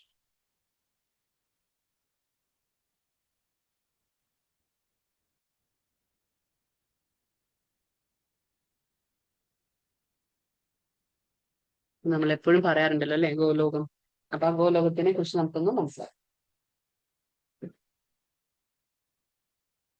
ഹരേ കൃഷ്ണ. അപ്പൊ ഇവിടെ നമ്മൾ എപ്പോഴും പറയും ഗോലോകം എന്നല്ലേ, ഗോലോക വൃന്ദാവനം എവിടെയാണ്. ഇപ്പൊ നമുക്ക് ഈ ചിത്രത്തില് കാണുന്നുണ്ടോ, ഫസ്റ്റ് മേലെ കാണുന്നതാണ് ഗോലോക വൃന്ദാവനം. ഈ എന്താ പറയാ, ഈ ഒരു പിങ്ക് കളറിൽ, അതായത് ആ ഒരു താമരപ്പൂവിന്റെ ഇതളുകൾ കാണുന്നുണ്ടല്ലോ, ഇതാണ് ഗോലോകം എന്ന് പറയുന്നത്. അതിന്റെ താഴെ കാണുന്ന ഇതാണ് എന്താണ്, വൈകുണ്ഠ ലോകങ്ങൾ. ഒരുപാട് മഞ്ഞ കളറിൽ കാണുന്നുണ്ട് വൈകുണ്ഠ ലോകങ്ങൾ, ഞാൻ കാണിച്ചു തരാം ശരിക്കും. അപ്പൊ ഇതാണ് വൈകുണ്ഠ ലോകങ്ങൾ. അപ്പൊ ഗോലോകത്തിന്റെ താഴെ അയോധ്യ വരുന്നു, അയോധ്യയ്ക്കും താഴെ ഈ വൈകുണ്ഠ ലോകങ്ങൾ വരുന്നു, അതിന്റെയും താഴെയാണ് നമുക്ക് കാണാൻ കഴിയുന്നത് ഈ കാണുന്നതാണ് നമ്മുടെ ഭൗതിക പ്രപഞ്ചം. ഈ കാണുന്നത് ഭൗതിക പ്രപഞ്ചം. അപ്പോ ഈ ഭൗതിക പ്രപഞ്ചം എത്രയുണ്ട്? അപ്പൊ ഭഗവാന്റെ സൃഷ്ടിയില് 3/4 ഭാഗവും എന്താണ്, നമ്മുടെ ആധ്യാത്മിക ലോകമാണ്. ആധ്യാത്മിക ലോകം 3/4 ഭാഗവും 1/4 ഭാഗം മാത്രമാണ് ഭൗതിക പ്രപഞ്ചം വരുന്നുള്ളൂ. അപ്പൊ 3/4 ഭാഗം ഭൗതിക പ്രപഞ്ചം, 3/4 ഭാഗം സ്പിരിച്വൽ വേൾഡ് എന്ന് പറയും നമ്മൾ, ആധ്യാത്മിക ലോകവും 1/4 ഭാഗം മാത്രം ഈ ഭൗതിക പ്രപഞ്ചം. ഇനിയിപ്പോ ഭൗതിക പ്രപഞ്ചം നമുക്കൊന്ന് നോക്കാം, എങ്ങനെയാണ് ഭൗതിക പ്രപഞ്ചം. ഇവിടെ നമ്മൾ ആദ്യം കാണുന്നത് ഇവിടെ ആരാണ്, ഒരു വിഷ്ണു കിടക്കുന്നുണ്ട്. ഏതാണ് വിഷ്ണു? ഇതാണ് കാരണോദകശായി വിഷ്ണു. അപ്പോ നമ്മുടെ ഭൗതിക പ്രപഞ്ചവും ആധ്യാത്മിക പ്രപഞ്ചവും തമ്മിൽ ആ വേർതിരിക്കുന്ന ഒരു എന്താ പറയാ അതിർത്തി എന്ന് പറയുമ്പോൾ ഈ വിരജാ റിവർ, എന്താണ് ഇവിടെ കാരണ ഓഷൻ കാണുന്നുണ്ട് അല്ലെ, ഒരു സമുദ്രം, കാരണ സമുദ്രത്തിലാണ് കടക്കുന്നത് ആര്? കാരണോദകശായി വിഷ്ണു. ഇവിടെ കാണാം നമുക്ക് കാരണോദകശായി വിഷ്ണു എന്താണ്, കാരണ സമുദ്രത്തിലാണ് കടക്കുന്നത്. അപ്പൊ ഈ വിഷ്ണുവിന്റെ ജോലി നമ്മൾ പറഞ്ഞു എന്താണ്, ബ്രഹ്മാണ്ടങ്ങളെ സൃഷ്ടിക്കുക എന്നുള്ളത്. അപ്പൊ ഭഗവാന്റെ ഈ കാരണോദകശായി രൂപത്തിൽ നിന്നാണ്, കാരണോദകശായി വിഷ്ണു രൂപത്തിൽ നിന്നാണ് ഭഗവാന്റെ ശരീരത്തിൽ നിന്ന് വരുന്ന ഓരോ രോമകൂപങ്ങളിൽ നിന്നും വരുന്ന ഓരോ ബ്രഹ്മാണ്ടങ്ങളാണ്. ഇത് അനേകായിരം ബ്രഹ്മാണ്ടങ്ങളുണ്ട്. അപ്പൊ ഈ ഓരോ ബ്രഹ്മാണ്ടങ്ങളും ഈ ഗോൾഡൻ മുട്ടകളെ പോലെ കാണുന്നതെല്ലാം ഓരോ ബ്രഹ്മാണ്ടങ്ങളാണ്. ഓരോ ബ്രഹ്മാണ്ട ഈ കാരണോദകശായി വിഷ്ണുവിന്റെ ജോലി എന്ന് പറയുമ്പോൾ ബ്രഹ്മാണ്ടങ്ങളെ സൃഷ്ടിക്കുക എന്നത് മാത്രമാണ്. അപ്പൊ ഈ ഒരു ബ്രഹ്മാണ്ടം നമുക്കിപ്പോ തുറന്നു കഴിഞ്ഞാൽ അതെങ്ങനെ കാണും? ആ എന്താണ് നമുക്കിപ്പോ ഒന്ന് നോക്കാം. ഒരു ബ്രഹ്മാണ്ടം തുറന്നു കഴിഞ്ഞാൽ നമുക്ക് ഇവിടെ കാണാം, അതെ 7 ആവരണങ്ങളാണ്. എന്താണ്, ഒരു ബ്രഹ്മാണ്ടത്തിൽ 7 ആവരണങ്ങൾ വരുന്നുണ്ട്. എന്താണ്, മഹത്തത്വ, പിന്നെന്താണ് നമ്മുടെ ഫാൽസികോ മിഥ്യ അഹങ്കാരം വരുന്നുണ്ട്, മഹത്തത്വ വരുന്നുണ്ട്, പിന്നെ പഞ്ചഭൂതങ്ങൾ. അപ്പൊ ഇതാണ് 7 ആവരണങ്ങൾ. ഭൗതിക പ്രപഞ്ചത്തിന്റെ 7 ആവരണങ്ങളാണ്. പിന്നെ ഇവിടെ എന്താണ്, ഇവിടെ നമ്മുടെ ഇൻചാർജ് എന്ന് നമ്മൾ പറഞ്ഞു, ഇത് മായാദേവി. കണ്ടില്ലേ ഇവിടെ മുകളിൽ കാണാം. ഈ ഭൗതിക പ്രപഞ്ചത്തിനെ നോക്കി നടത്തുന്നത് ആരാണ്?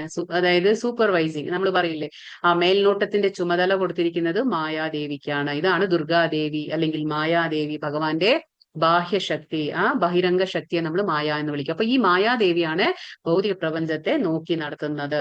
അപ്പൊ ഈ ആദ്യത്തെ വിഷ്ണു ബ്രഹ്മാണ്ടങ്ങളെ സൃഷ്ടിച്ചു. അപ്പൊ ഓരോ ബ്രഹ്മാണ്ടത്തിന്റെ ഉള്ളിൽ എന്താണുള്ളത് അതാണ് ഇവിടെ തുറന്നു കാണിച്ചിരിക്കുന്നത്. അപ്പൊ ഈ രണ്ടാമത്തെ വിഷ്ണു എന്താണ്, ഗർഭോദകശായി വിഷ്ണു. ഇവിടെ കാണാം, ഗർഭോദകശായി വിഷ്ണു കാണാം. അപ്പൊ ഈ ഗർഭോദകശായി വിഷ്ണു എവിടെയാ കിടക്കുന്നത്? ഗർഭോദക എന്ന ജലത്തിലാണ്. അപ്പൊ ഇവിടെ കാണാൻ നമുക്ക് ആ ഒരു ബ്രഹ്മാണ്ടം പകുതി വരെ എന്താണ്, ഗർഭോദക വെള്ളമാണ്, ഗർഭോദക സമുദ്രമാണ്. ആ ഗർഭോദക സമുദ്രത്തിൽ കിടക്കുന്നവനാണ് നമ്മുടെ ഗർഭോദകശായി വിഷ്ണു. എന്തിന്റെ മുകളിൽ കിടക്കുന്നത്? അത് അനന്തശേഷന്റെ മുകളിലാണ് ശയിക്കുന്നത്. ആര്? നമ്മുടെ ഗർഭോദകശായി വിഷ്ണു. അപ്പൊ നമ്മുടെ കേരളത്തിലെ തിരുവനന്തപുരത്ത് നമ്മളില്ലേ ആ ഒരു എന്താ പറയുക അനന്തപത്മനാഭസ്വാമി ക്ഷേത്രം, അതായത് ഈ വിഷ്ണുവാണ്, ഗർഭോദകശായി വിഷ്ണുവിന്റെ രൂപമാണ്. അപ്പൊ ഇങ്ങനെ അനന്തശേഷന്റെ മുകളിലാണ് നമ്മുടെ ഗർഭോദകശായി വിഷ്ണു കിടക്കുന്നത്. അപ്പൊ ഇവിടെ ആരാണ്? ലക്ഷ്മി ദേവി. ഭഗവാന്റെ പാദസേവനം ചെയ്യുന്നതാണ് ലക്ഷ്മി ദേവി. അപ്പൊ ഈ ലോകങ്ങൾ, ഇവിടെ 14 ലോകങ്ങൾ സൃഷ്ടിക്കുന്ന ആരാണ്? ഗർഭോദകശായി വിഷ്ണു. എങ്ങനെയാണ് സൃഷ്ടിക്കുന്നത്? ഇപ്പൊ നമുക്കറിയാം, ഭഗവാന്റെ നാഭിയിൽ നിന്ന് താമരത്തണ്ട് പോകുന്നു. ഈ താമരത്തണ്ടിലാണ് 14 ലോകങ്ങളും സ്ഥിതി ചെയ്യുന്നത്. അപ്പൊ നമുക്ക് കാണാം 14 ലോകങ്ങൾ കാണാം. ഇപ്പൊ ഇത് എന്താണ്? 14 ലോകങ്ങൾ. ഏറ്റവും ഉയർന്ന ലോകം എന്താണ്? ബ്രഹ്മലോകം. അപ്പൊ ഇവിടെ 14 ലോകങ്ങളും ഭഗവാന്റെ പൊക്കിൽ കുടിയിൽ നിന്ന് വരുന്ന ആ താമരത്തണ്ടിലാണ് 14 ലോകങ്ങളും സ്ഥിതി ചെയ്യുന്നത്. ഏറ്റവും ഉയർന്ന ലോകമാണ് ബ്രഹ്മലോകം. അവിടെയാണ് ബ്രഹ്മാവ് വസിക്കുന്നത്. അതിനെ നമ്മൾ സത്യലോകം എന്നും കൂടിയും പറയും. സത്യലോകം, അവിടെ ബ്രഹ്മാവ് വസിക്കുന്നു. തവലോകമുണ്ട്, ജനലോകമുണ്ട്, പിന്നെന്താണ് മഹർലോക, സ്വർലോക, ഭുവർലോക, ഭൂലോക. ഇതാണ് ഭൂമി. ഇവിടെയാണ് നമ്മൾ വസിക്കുന്നത്. ഭൂമി, ഇതാണ് ഭൂമി. ഇവിടെയാണ് നമ്മൾ വസിക്കുന്നത്. അപ്പൊ ഇനിയിപ്പോ ഭൂമിക്ക് താഴെ എന്തുണ്ട്? നമ്മൾ 7 ലോകങ്ങൾ പറഞ്ഞു. ഏതാണ്? അതല, വിതല, സുതല, തലാതല, മഹാതല, രസാതല, പാതാല. അപ്പൊ ഈ ഭൂമിക്ക് താഴെ 7 അധമ ലോകങ്ങളുണ്ട്. ഭൂമിക്ക് മുകളിൽ 6 ഉയർന്ന ലോകങ്ങൾ അല്ലെങ്കിൽ ഉത്കൃഷ്ട ലോകങ്ങളുണ്ട്, ഉന്നതമായ ലോകങ്ങളുണ്ട്. നമ്മൾ പറഞ്ഞില്ലേ ഭൂമിയിൽ നമ്മൾ കർമ്മം ചെയ്യണം, ഇത് കർമ്മഭൂമിയാണ്. ഇവിടെ നമ്മൾ കർമ്മം ചെയ്യുമ്പോൾ നമ്മുടെ കർമ്മത്തിനനുസരിച്ച് നല്ല കർമ്മങ്ങൾ ചെയ്ത നമ്മൾ ഉപരിലോകങ്ങളിലേക്ക് പോകും. നമ്മൾ പാപകർമ്മങ്ങളെല്ലാം ചെയ്ത നമ്മൾ താഴെയല്ല അധമലോകങ്ങളിലേക്ക് പോകും. ഒരുപാട് പാപങ്ങളെല്ലാം ചെയ്ത് നമ്മുടെ അതിന്റെ ശിക്ഷകൾ അനുഭവിക്കണമെങ്കിൽ ഇവിടെ നരകലോകങ്ങളുണ്ട്. ഇവിടെയാണ് നരകലോകങ്ങൾ. 28 നരകലോകങ്ങളുണ്ട് ഇവിടെ. ഇതിന്റെ തൊട്ടടുത്തായിട്ടാണ് നമ്മുടെ പിതൃലോകം വരുന്നത്. പിതൃലോകം എന്താണ്? ഈ നമ്മുടെ പാതാളത്തിനും ഗർഭോദക സമുദ്രത്തിനും മധ്യത്തിൽ വരുന്നതാണ് പിതൃലോകം. അപ്പൊ ഇവിടെ പിതൃലോകം ഉണ്ട്, അത് ഇവിടെ കാണുന്നില്ല. പിതൃലോകം ഉണ്ട്, ഇവിടെയാണ് പിതൃലോകം. നരകലോകങ്ങളുടെ അടുത്തായിട്ട് പിതൃലോകവും വരും. അപ്പൊ ഇതാണ് 14 ലോകങ്ങൾ. അപ്പൊ ഇവിടെ നമ്മൾ ഈ ഭൗതിക പ്രപഞ്ചത്തിനെ നമ്മൾ എന്താ വിളിക്കുക? ദേവീധാമം എന്ന് വിളിക്കും. ദേവീധാമമാണ് ഇത്. ഭൗതിക പ്രപഞ്ചത്തെ നമ്മൾ ദേവീധാമം എന്ന് വിളിക്കും. ഇനിയിപ്പോ ഈ രണ്ടാമത്തെ വിഷ്ണു 14 ലോകങ്ങളെ സൃഷ്ടിച്ചു. നമ്മൾ പറഞ്ഞില്ലേ വൈവിധ്യങ്ങളെ സൃഷ്ടിക്കുന്ന 14 ലോകങ്ങളെ സൃഷ്ടിച്ചു. ഓരോ ലോകത്തിലും ഓരോ ജീവജാലങ്ങളുണ്ട്. അങ്ങനെ നമ്മളിപ്പോ തല വിത്തല സുത്തല തല ഈ പാതാല എന്നൊക്കെ പറയുമ്പോൾ ഇവിടെയൊക്കെ എന്താണ്? ദൈത്യന്മാരുണ്ട്, നാഗന്മാരുണ്ട്. പിന്നെ സുതല ലോകത്തിൽ നമുക്ക് ബലി മഹാരാജാവുണ്ട്. പിന്നെ ഇവിടെ കാണുന്നതാണ് ധ്രുവ മഹാരാജാവിന്റെ ലോകം. എന്താണ്? ഇവിടെ ഈ സ്റ്റാർ പോലെ കാണുന്നതാണ് ധ്രുവലോകം. അപ്പൊ ഇതാണ് പോൾ സ്റ്റാർ എന്ന് നമ്മൾ പറയും. ഇതാണ് ധ്രുവലോകം. ഭഗവാൻ ധ്രുവന് സമ്മാനിച്ച ഒരു ലോകമാണ്. പിന്നെ നമ്മൾ 2 വിഷ്ണുവിന്റെ കാര്യം പറഞ്ഞു. ഇനിയിപ്പോ മൂന്നാമത്തെ വിഷ്ണു ഈ ലോകത്ത് എവിടെ ഉണ്ട്? ക്ഷീരോദക ഷായി വിഷ്ണു. ഇതാണ് നമ്മുടെ എല്ലാവരുടെയും ഹൃദയത്തിലെ പരമാത്മാവായിട്ട് വസിക്കുന്നതാണ്. കാണുന്നില്ല, ക്ലിയർ ഇല്ല. പക്ഷെ ഇതാണ് ക്ഷീരോദക ഷായി വിഷ്ണു. ഇതാണ് നമ്മുടെ ഹൃദയത്തിൽ പരമാത്മാവായിട്ട് വസിക്കുന്ന വിഷ്ണു. അപ്പൊ ഇങ്ങനെയാണ് 3 വിഷ്ണുകൾ. അപ്പൊ ഒരു ബ്രഹ്മാണ്ടത്തില് 2 വിഷ്ണുകളുണ്ട്. ഏതാണ്? ഗർഭോദകശായി വിഷ്ണു ഉണ്ട്, ക്ഷീരോദകശായി വിഷ്ണു. ഓരോ ബ്രഹ്മാണ്ടത്തിന്റെ ഉള്ളിലുണ്ടാവും. അപ്പൊ ഇതാണ് ബ്രഹ്മാണ്ടം തുറന്നു കഴിഞ്ഞാൽ കാണുന്നത് അവസ്ഥ. അതായത് 14 ലോകങ്ങളും ഭഗവാന്റെ ഗർഭോദകശായി വിഷ്ണുവിന്റെ നാഭിത്തണ്ടിലാണ് നാഭിയിൽ നിന്ന് വരുന്ന ആ താമരത്തണ്ടിലാണ് 14 ലോകങ്ങളും. പിന്നെ ഉയർന്ന ലോകം ബ്രഹ്മലോകം. നമ്മൾ മധ്യത്തിലാണ് എന്താ പറയാ നമ്മൾ ഭൂമി വരുന്നത്. ഇത് ദേവീധാമം എന്ന് പറയും. ഇതാണ് ദേവീധാമം. ഇനി ഈ വിഷ്ണു എവിടെ? ഈ വിഷ്ണുവിന് നമുക്ക് എന്താണ്? ലക്ഷ്മി ദേവി ഇല്ല, അനന്തശേഷൻ ഇല്ല, ഒരു കാരണസമുദ്രത്തിൽ കിടക്കാണ്. ഇനിയിപ്പോ നമ്മുടെ ഭൗതിക ലോകം കഴിഞ്ഞാൽ നെക്സ്റ്റ് എന്താ കാണാൻ? നമ്മള് ബ്രഹ്മജ്യോതി. നമ്മൾ എപ്പോഴും പറയില്ലേ ബ്രഹ്മജ്യോതിയിലേക്ക് എത്താൻ ശ്രമിക്കുന്ന ആദ്യത്തെ ഭഗവാനെ മനസ്സിലാക്കുന്ന ആ ഒരു സ്റ്റെപ്പ് ഭാവം ബ്രഹ്മജ്യോതി. ഇതാണ് ഭഗവാന്റെ ശരീരത്തിൽ നിന്ന് വരുന്ന വെളിച്ചമാണ് ഈ കാണുന്നത്. ഭഗവാന്റെ ലോകത്തിൽ നിന്നും ശരീരത്തിൽ നിന്നും വരുന്ന വെളിച്ചമാണ് ബ്രഹ്മജ്യോതി. അപ്പൊ ഈ ഭൗതിക ലോകത്തിൽ എന്താ പ്രശ്നം എന്ന് വെച്ചാൽ നമുക്ക് ഭഗവാന്റെ ശരീരത്തിൽ വരുന്ന വെളിച്ചം നമ്മുടെ ഭൗതിക ലോകത്തേക്ക് കിട്ടില്ല. അതുകൊണ്ടാണ് നമുക്ക് സൂര്യന്റെയും ചന്ദ്രന്റെയും ഒക്കെ ആവശ്യം വരുന്നത്. പക്ഷെ ഉന്നത ലോകമായ ഭഗവാന്റെ വൈകുണ്ഠ ലോകങ്ങളിലൊന്നും അവിടെ സൂര്യചന്ദ്രന്റെ ആവശ്യമില്ല. കാരണം എന്താണ്? അവിടെ ഭഗവാന്റെ ശരീരത്തിന്റെ വെളിച്ചം മാത്രമാണ്. അവിടെ വൈദ്യുതിയോ അവിടെ ഒന്നുമില്ല. അവിടെ ഒന്നും തന്നെ ആവശ്യമില്ല. അവിടെ വെളിച്ചത്തിന്റെ ആവശ്യമില്ല. ഭഗവാന്റെ ശരീരത്തിന്റെ വെളിച്ചമാണ്. ഇപ്പൊ ഇത് ബ്രഹ്മജ്യോതി എന്ന് നമ്മൾ പറഞ്ഞു. ഇതാണ് ബ്രഹ്മജ്യോതി. ഇത് കഴിഞ്ഞ എന്താണുള്ളത്? ബ്രഹ്മജ്യോതിക്ക് മുകളിൽ എന്താണ്? നമ്മൾ പറഞ്ഞു വൈകുണ്ഠ ലോകങ്ങൾ. വൈകുണ്ഠം എന്ന് പറഞ്ഞ എന്താണ്? കുണ്ഠിതങ്ങൾ ഇല്ലാത്ത ലോകമാണ്. അപ്പൊ നമ്മൾ പറഞ്ഞു പല വിഷ്ണു രൂപങ്ങളുണ്ട് അല്ലെ? ഭഗവാന്റെ ഓരോ വിഷ്ണു രൂപങ്ങളുണ്ട്. അപ്പൊ ഇതെങ്ങനെയാണ് ഇവര് എന്ന് പറഞ്ഞാല് ഈ മഞ്ഞ കളറിൽ കാണുന്നതെല്ലാം വൈകുണ്ഠ ലോകങ്ങളാണ്. അപ്പൊ ഓരോ വിഷ്ണുവിന്റെ കയ്യിൽ എന്തുണ്ട്? 4 കയ്യില് ശംഖ ചക്ര ഗദാ പദ്മം ഉണ്ട്. അപ്പൊ ഓരോ ശംഖ ചക്ര ഗദാ പദ്മം എങ്ങനെയാണോ സ്ഥലം, അതായത് അവരുടെ സ്ഥാനം മാറുന്നത്, കൈകളുടെ സ്ഥാനം മാറുന്നത്, അതനുസരിച്ച് അവരുടെ പേര് മാറും, അവരുടെ ലോകങ്ങളും മാറും. ഇങ്ങനെ അനേകായിരം വൈകുണ്ഠ ലോകങ്ങളുണ്ട്. ഇവിടെ എന്താണ്? ഇവിടെ കുണ്ഠിതങ്ങളില്ല, അതായത് നമുക്ക് ആങ്സൈറ്റി, നമുക്ക് ഉത്കണ്ഠകൾ ഇല്ലാത്ത ലോകമാണ് ഇവിടെ. അതാണ് ഇതും ശാശ്വതമായ ലോകങ്ങളാണ്. ഇത് ശാശ്വതമായ ആധ്യാത്മിക ലോകമാണ്. ഇനി നെക്സ്റ്റ് എന്താ നമുക്ക് കാണാം? ഇവിടെ അയോധ്യ കാണുന്നുണ്ട്. അതായത് ശ്രീരാമന്റെ ലോകം, ശ്രീരാമന്റെ ധാമമാണ് കാണുന്നത് അയോധ്യ. ഇതാണ് അയോധ്യ. ഇത് അയോധ്യ. ഇനി നെക്സ്റ്റ് എന്താണ്? ഭഗവാന്റെ ഗോലോക വൃന്ദാവന ധാമം. എങ്ങനെയാണത്? അവിടെ എന്താണ്? ഇവിടെ നമുക്ക് കാണുമ്പോൾ നമുക്കിവിടെ മഥുര, ജഗന്നാഥ് പുരി, ദ്വാരക എന്ന് കാണുന്നുണ്ട്. അപ്പോ ഇതൊക്കെ ഭഗവാന്റെ അവിടുത്തെ എന്താ പറയാ ഗോലോക വൃന്ദാവനത്തിലുള്ള ആ ഓരോ സ്ഥലങ്ങളാണ്. പക്ഷെ ഭഗവാൻ ലീല കാണിക്കുമ്പോൾ, ഭഗവാൻ ഭൂമിയിൽ അവതരിക്കുമ്പോൾ എന്താണ്? ഈ സ്ഥലങ്ങളെല്ലാം ഭഗവാനോടൊപ്പം ഇങ്ങോട്ടും വരുന്നുണ്ട്. അതുകൊണ്ടാണ് ഇതിനെ ധാമം എന്ന് വിളിക്കുന്നത്. അതുകൊണ്ടാണ് ഇവിടെ ധാമം എന്ന് വിളിക്കുന്നത്. മഥുര, ജഗന്നാഥ് പുരി, ദ്വാരക ഇതൊക്കെ ധാമം എന്ന് നമ്മൾ വിളിക്കുന്നത്. ഇനി ഭഗവാന്റെ ഗോലോകം എങ്ങനെയുള്ളതാണ്? ഭഗവാന്റെ ഗോലോകം ഒരു താമരപ്പൂവിനെ പോലെയാണ് ഭഗവാന്റെ ഗോലോകം. താമരപ്പൂവിന്റെ ഇതളുകളെ പോലെയാണ് ഈ ഗോലോകം കാണുന്നത്. നമുക്കിപ്പോ ഒരു താമരപ്പൂവിനെ പോലെയാണ് ഈ ഗോലോകം സ്ഥിതി ചെയ്യുന്നത്. ഇങ്ങനെയാണ്. അപ്പൊ ഇവിടെ എങ്ങനെയാണ്? നമ്മൾ പറഞ്ഞു 5 രസം. ഇന്നലെ പറഞ്ഞു അല്ലെ? നമ്മൾ പറഞ്ഞു ശാന്ത, ദാസ്യ, സഖ്യ, വാത്സല്യ, മാധുര്യ, 5 രസത്തിലാണ് ഭഗവാന്റെ ഭക്തന്മാർ ഈ ലോകത്തിലേക്ക് എത്തുന്നത്. അപ്പൊ ഓരോ ഇതളിലും ഓരോ രസങ്ങൾ, അതായത് ഓരോ രസങ്ങളുണ്ട്, ഓരോ ലീലകൾ ഭഗവാന്റെ നടക്കും. അപ്പോ ആദ്യത്തെ ശാന്ത എന്ന് പറഞ്ഞു. ശാന്ത എന്ന് പറഞ്ഞാൽ നമ്മുടെ ഗോക്കളും മയിലുകളും ഇങ്ങനെയുള്ള, പിന്നെന്താണ് നമ്മുടെ അങ്ങനെയുള്ള നിഷ്പക്ഷ ഭാവത്തിലിരിക്കുന്ന ആ ഭാവമാണ് ശാന്തരസം. പിന്നെ എന്താണ് ദാസ്യം, ഭഗവാനെ സേവകന്റെ ഭാവത്തിൽ. പിന്നെ വാത്സല്യം എന്ന്, പിന്നെ സഖ്യ. സഖ്യ എന്ന് പറഞ്ഞാൽ ഒരു സുഹൃത്തിനെ സുഹൃത്തിനെ പോലെ ഭഗവാനെ സേവനം അനുഷ്ഠിക്കുന്നത്. പിന്നെ എന്താണ് വാത്സല്യം, ഒരു അമ്മയുടെ സ്ഥാനത്ത്, അതായത് ഭഗവാനെ ഒരു മകനായി കണ്ടുകൊണ്ട് സ്നേഹിക്കുന്നവരെവിടെയാണ് വാത്സല്യ ഭാവത്തിൽ ഇവിടെ എത്തും. പിന്നെ അതേപോലെ ഭഗവാനെ അത്യുന്നതമായിട്ടുള്ള ഒരു രസം എന്ന് പറയുമ്പോൾ ഏതാണ്? അത് മാധുര്യ രസമാണ്. ഒരു പ്രിയതമനെ പോലെ, ഒരു കാമുകനെ പോലെ ഭഗവാനെ നമ്മൾ ഇഷ്ടപ്പെടുമ്പോൾ എന്താണ് ആ രസത്തിൽ ഭഗവാന്റെ ഈ ഗോലോക വൃന്ദാവനത്തിലേക്ക് എത്താൻ പറ്റും. പിന്നെ ഈ മധ്യത്തിലാണ് അവിടെ ആരുമില്ല, ഭഗവാനും ശ്രീ രാധാറാണിയും, ഭഗവാന്റെ അന്തരംഗ ശക്തിയായ ശ്രീകൃഷ്ണനും രാധാറാണിയും വസിക്കുന്നതാണ്. ഇപ്പൊ ഭഗവാന്റെ തൊട്ടടുത്തുള്ള ഈ പെറ്റൽസ്, അതായത് ഈ ഇതളുകളിൽ ആരുണ്ട്? 8 ഇതളുകൾ കാണാം നമുക്ക്. അഷ്ടസഖിമാരുണ്ട്. എന്താണ് അവരുടെ പേര്? ലലിത, വിശാഖ, സുദേവി, സുചിത്ര എന്നുള്ള അഷ്ടസഖിമാരുള്ളതാണ് ഈ ഭഗവാന്റെ. അവര് ഭഗവാന്റെ ലീലകളിൽ അവരെ സഹായിക്കുന്നവരാണ്. സോ ഭഗവാൻ അവിടെ നിത്യവും നിരന്തരമായിട്ടുള്ള ലീലകളിൽ അവിടെ വസിക്കുന്നുണ്ട്. ഇപ്പൊ നമ്മൾ പറഞ്ഞു ഭൂമിയിൽ നമ്മൾ എന്താ ചെയ്യുക? നമ്മൾ ഭക്തിയുത സേവനം എവിടെ അനുഷ്ഠിക്കുക? ഭൗതിക പ്രപഞ്ചം. ഇപ്പൊ ഈ 7 ആവരണം കാണുന്നുണ്ട്. നമ്മൾ ഈ മധ്യത്തിലാണ്. ഭൂമി എന്ന് പറയുമ്പോൾ നമ്മൾ എവിടെയാണ്? നമ്മൾ വളരെ നമ്മൾ ഭൂമിയിൽ. അപ്പൊ ഇവിടെയാണ്, അതാ പറഞ്ഞ ഭഗവാന്റെ ഭക്തൻ വളരെ വിദൂരസ്ഥനെങ്കിലും നമ്മൾ ഇവിടെ ഭക്തിയുത സേവനം അനുഷ്ഠിക്കുമ്പോൾ നമുക്ക് ഭഗവാന്റെ ധാമത്തിലേക്ക് എത്താൻ പറ്റും. അപ്പൊ ഇവിടെ നമ്മൾ ഭഗവാന്റെ ഭക്തി ചെയ്യുന്നത് എവിടെയാണ്? ഭൂമിയിലാണ്. അപ്പൊ ഭൂമിയിൽ നമ്മൾ ഭഗവാന്റെ ഭക്തിയുത സേവനം അനുഷ്ഠിക്കുമ്പോൾ നമ്മൾ പറഞ്ഞത് ഒരു വിത്തിനെ പോലെ അതിങ്ങനെ എന്താണ് ചെടി, അത് വളർന്ന് എവിടെ പോകും? നമ്മൾ ഹരേ കൃഷ്ണ മന്ത്രം ചൊല്ലുമ്പോൾ ഇവിടെ കാണാം നമുക്ക്. ഇവിടെ ഒരു ലൈൻ ഇങ്ങനെ പോകുന്നു. ആ ലൈൻ എന്താ ചെയ്യുന്നത്?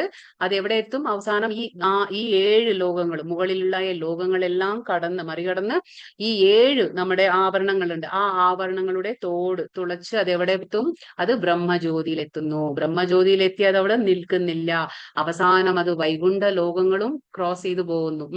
വൈകുണ്ഠ ലോകങ്ങളും ക്രോസ് ചെയ്തിട്ട് അവസാനം അതെവിടെ എത്തുന്നു? ശ്രീകൃഷ്ണ ലോകത്തിൽ, അതായത് ഗോലോക വൃന്ദാവന ധാമത്തിൽ നമ്മൾ ഹരേ കൃഷ്ണ മന്ത്രം ചൊല്ലുന്നത് ഇവിടെ വരെ എത്തുന്നു. അത് ഭഗവാന്റെ പാതാരവിന്ദങ്ങൾ ആശ്രയം സ്ഥാപിക്കുകയാണ്, അവിടെ വിശ്രമിക്കുകയും ചെയ്യുന്നു. അപ്പോ നമ്മൾ ഇവിടെ ജപിക്കുന്നത് അവിടേക്ക് എത്താണ്, ഭഗവാന്റെ ധാമത്തിലേക്കാണ് എത്തുക. അതുകൊണ്ടാണ് നമ്മൾ പറയുന്നത് നാമോ നാമിനെ അഭിന്നത്വം, അതില് വ്യത്യാസമില്ല. ഭഗവാന്റെ നാമത്തിനും ഭഗവാനും വ്യത്യാസമില്ല. അതുകൊണ്ടാണ് നമ്മൾ നാമം ജപിക്കുമ്പോൾ അത് ഭൂമിയിൽ നിന്ന് അവിടേക്ക് പോകണം. അപ്പൊ നമ്മൾ പറഞ്ഞു ആ ബ്രഹ്മഭുവനാലോക പുനരാവർത്തിനോർജുന, നമ്മൾ എവിടേക്ക് ഭൂമിയിൽ നിന്ന് ഈ ഉപരിലോകങ്ങളിൽ ഏതിൽ എത്തിയാൽ എന്താണ് നമ്മൾ വീണ്ടും നമ്മുടെ ക്ഷീണേ പുണ്യം മർത്യലോകം വിശന്തി. അപ്പൊ നമ്മുടെ പുണ്യമെല്ലാം ക്ഷയിച്ചു കഴിയുമ്പോൾ നമ്മൾ വീണ്ടും ഭൂമിയിലേക്ക് തന്നെ വന്ന് ജന്മമെടുക്കണം. ഇവിടെ കർമ്മഭൂമിയാണ്. ഭൂമി എന്ന് പറയുമ്പോൾ ഇവിടെ കർമ്മഭൂമിയാണ്. ഇവിടെ കർമ്മം ചെയ്തുകൊണ്ടാണ് നമുക്ക് ഭഗവാനെ പ്രാപിക്കാൻ കഴിയുന്നതാണ് ഗോലോകത്തിന്റെ ഇത്. അപ്പൊ ഇതാണ് ഗോലോകത്തിന്റെ ഒരു ചാർട്ട്. ഹരേ കൃഷ്ണ ഹരേ കൃഷ്ണ ഹരേ കൃഷ്ണ കൃഷ്ണ കൃഷ്ണ ഹരേ ഹരേ ഹരേ രാമ രാമ രാമ ഹരേ ഹരേ വാഞ്ച കൽപതരുഭ്യശ്ച കൃപാ സിന്ധുഭ്യവ ച പതിതാനാം പാവനേഭ്യോ വൈഷ്ണവേഭ്യോ നമോ നമഃ. അനന്ത കോടി വൈഷ്ണവവൃന്ദ की जय. श्रील प्रभुपाद की जय. श्रील गुरुदेव की जय. हरे कृष्ण हरे कृष्ण ഹരേ കൃഷ്ണ. ഹരേ കൃഷ്ണ ഹരേ കൃഷ്ണ. ഗോലോക ചാർട്ട് മനസ്സിലായി?